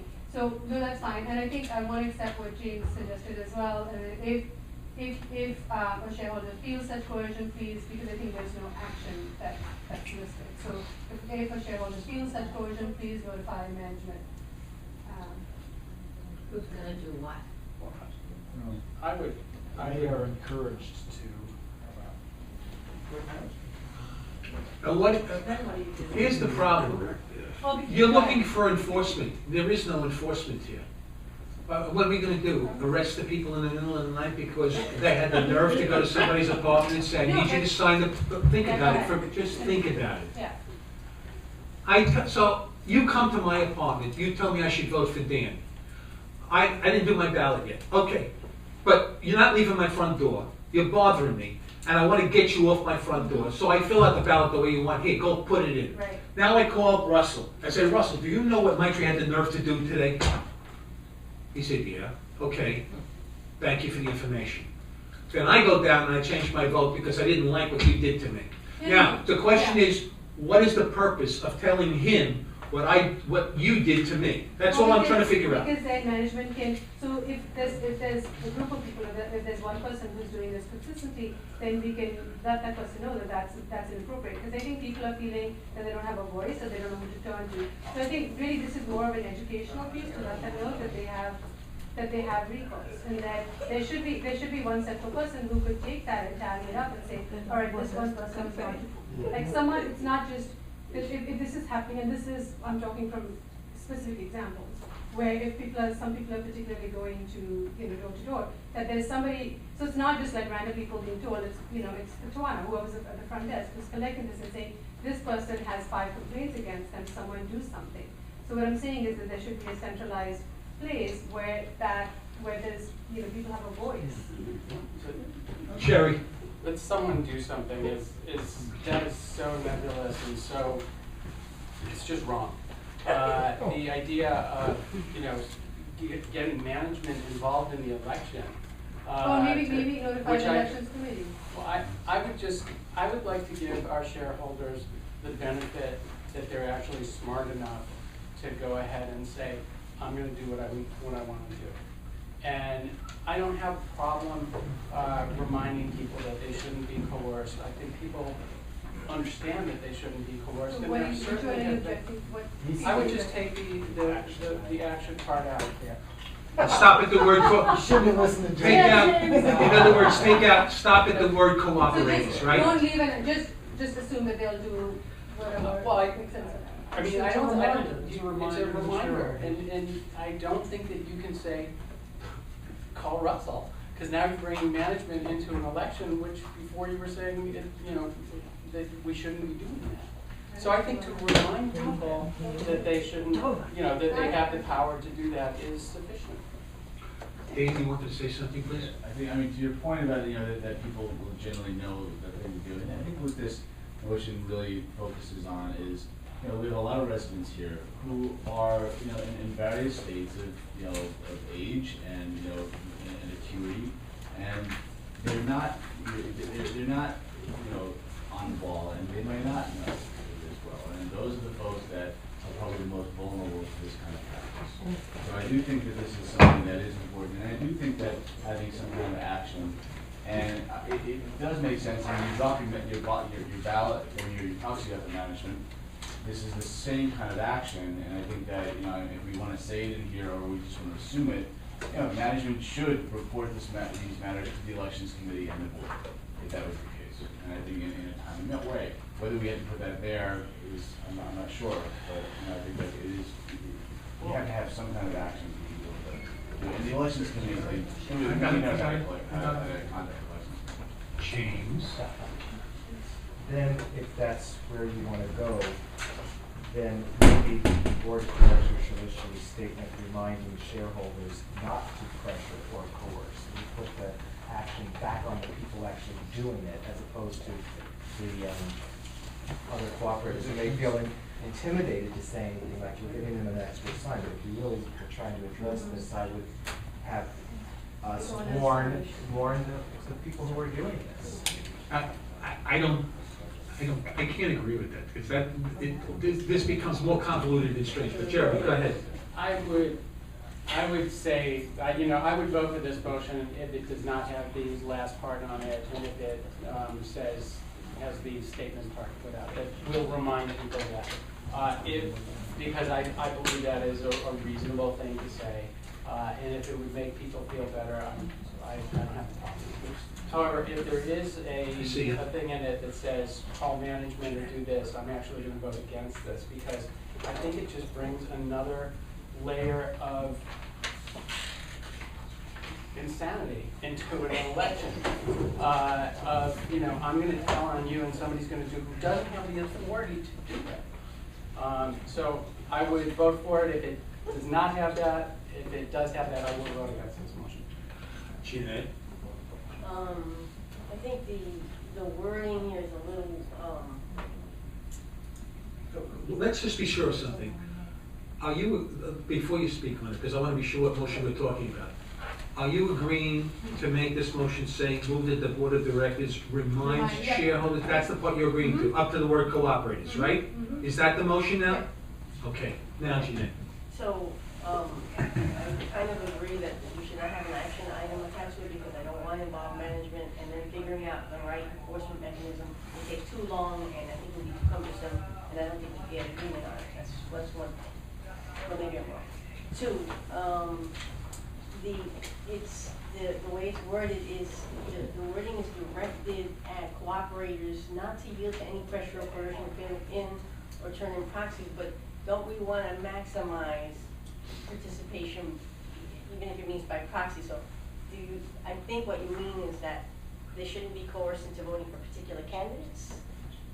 Actually, that's a good point. By the way, that is a very cogent point, because by saying you don't want the proxies for the election ballots, we are defeating our entire purpose of what the election is for. Because we will be in a situation, it is possible to be in a situation, come to the night of May, we get up there, they open the box, they count the ballots, that's all they do is count the ballots to be sure we have a quorum, and we don't have a quorum that night. That's a disaster. A disaster. The point you're saying is that so should not feel in pressure to turn the proxies for election ballot for, basically you're saying for any, like, that people should prescribe who to vote for. Not that don't get the ballot, but not coerced into voting for a particular any particular, so I said for candidate. any particular candidate for, Yeah, because you don't want to tell, this kind of language can lead us down a very bad path. yeah, no, it shouldn't be ambiguous, it should be. Well, no, just when you talk about not turning in proxies, I know, holy that's what I'm mackerel. saying, Andy? What about tabling this and thinking about this a bit further? And next month is still before people are voting. Actually, no. No? No. Yeah, I think it is. No, because ballots come out, they come out before, last year they came out pretty early. It'll be too late by the time the, I think they come out just around the time of the board meeting. Because they're trying to get them printed now. so printing has nothing to do, the printing has to do with the mailing and all that tied together. She doesn't accept that. No, okay. But it can't, this is a flawed motion. I know, I'm fixing it. Okay, okay. No, we got all night, so. Oh, we don't? Oh, I thought we did. The board meeting is not before meet the candidates. Board meeting is April 20th. Board meetings before meet the candidates. I think we're almost there, so Yeah, How about balance- for elections for any, for? Balance one kind of like the Friday or Thursday. This is what we know. On April 5th, on April 14th is the first night of Passover. The board meeting is the 22nd. You meet the candidates as well. The meeting, The the 27th, 24th the 24th and 27th. The ballots are coming out like just around the time the board meets. Yeah, but by the, I mean, I think we're almost The there. only thing is that you don't, I don't think you want it too far in advance of when people get proxies. So by the time the flash report comes out, or that, it's going to Which flash report? The 24th. You can repeat it for the next flash report. So how about this? So move that the board of directors should remind shareholders that they should not use any pressure or coercion to allow for turning proxies for election ballots for any, I'm trying to figure this out, like not with any You gotta particular take out the candidate. part about not turning in the proxies. It's I a know, no, I'm flawed statement. modifying it. No, you repeated it. You just repeated it. For any For particular any, candidate. basically, what I'm saying, the coercion is not to turn in your ballot, but not to be coerced to vote a particular way. So not feel coercion for voting for any particular. What I'm candidate. saying to you, that last part of the qualifying statement is irrelevant once I get to the part about not turning in my proxy. Most people, as Dan has demonstrated, most people stop reading before they get to the punchline. So I think any language that says, don't turn in your proxy, is a detriment to the corporation. Not to me, but to the corporation. I would disagree. Yield to any It's very pressure or clear. coercion. Not yield to any pressure or coercion. Why is that I mean. That's fine. I didn't say that. in or turn in. Yeah, you We should don't not want feel any coercion to turn in your proxy to Let's anybody, vote on it, please. right? I'll take a motion to vote for any candidate. To vote for any particular candidate. That's what you really That's what I said. No, you I didn't I say really that. finished it. I haven't written it for any particular No, candidate. she just deleted everything you said from not to yield to any pressure or coercion. Then you said, Etta, to vote for any candidate, Any particular. any particular candidate. That's the whole motion. Take out proxy. Right. Yeah, so the thing is that it's saying should not feel any pressure or coercion to vote for any particular candidate. Or then, of course, there's move that the board of directors shall remind shareholders that shareholders that coercing them into voting, that coercion to vote for a specific candidate is inappropriate. Yeah. Wait, I think hers is okay, because I think this is what you said. You'll just correct me. Move that the board of directors remind shareholders that they should not yield to any pressure or coercion to vote for any particular candidate. Is that the intent of your motion now? Does it capture it correctly? Do we need the if approached by fellow cooperators? No. Okay. So I mean, I think it's getting tighter. I think, but also the point is that people. I think it says what you wanted. But also, I think that the point is that people go and they're kind of standing there, and I'm basically like forcing people into giving them the You ballot. can't. If you put anything in that says that you want to hold up the proxy in any way, I will vote against this motion. You can vote against it. No, I'm just telling you where I'm coming from, and I will have my vote recorded that way. I will not vote for something that indicates any type of withholding of proxy. I can tell you that now. I'm just letting you know how I'm voting. All right. So, and I'm going to just read it out. Okay. But actually, do you want to read out what you have so far? Yeah. This I'll is read it. that the board of directors remind shareholders that they should not yield to any pressure or coercion to vote for any particular candidate. And we can put an S in parentheses if you like. Yes, S in parentheses would be appropriate. And what? S in parentheses after the candidate. That's fine. That's fine. Is that okay? Okay. We are ready for a vote. Dan, you're okay with that? No, he's not. It's not, It's it's fine. not mine, Well, it's we're it's ready. my- But you You don't have seconded to- it. Oh, That's true, you then we have to- Okay. What? Did he just say no? It's fine. Oh, jeez, I didn't know what he said. Okay. All in favor? 1, 2, 3, 4, 5, 6, 7, 8, 9. 9 in favor. All opposed?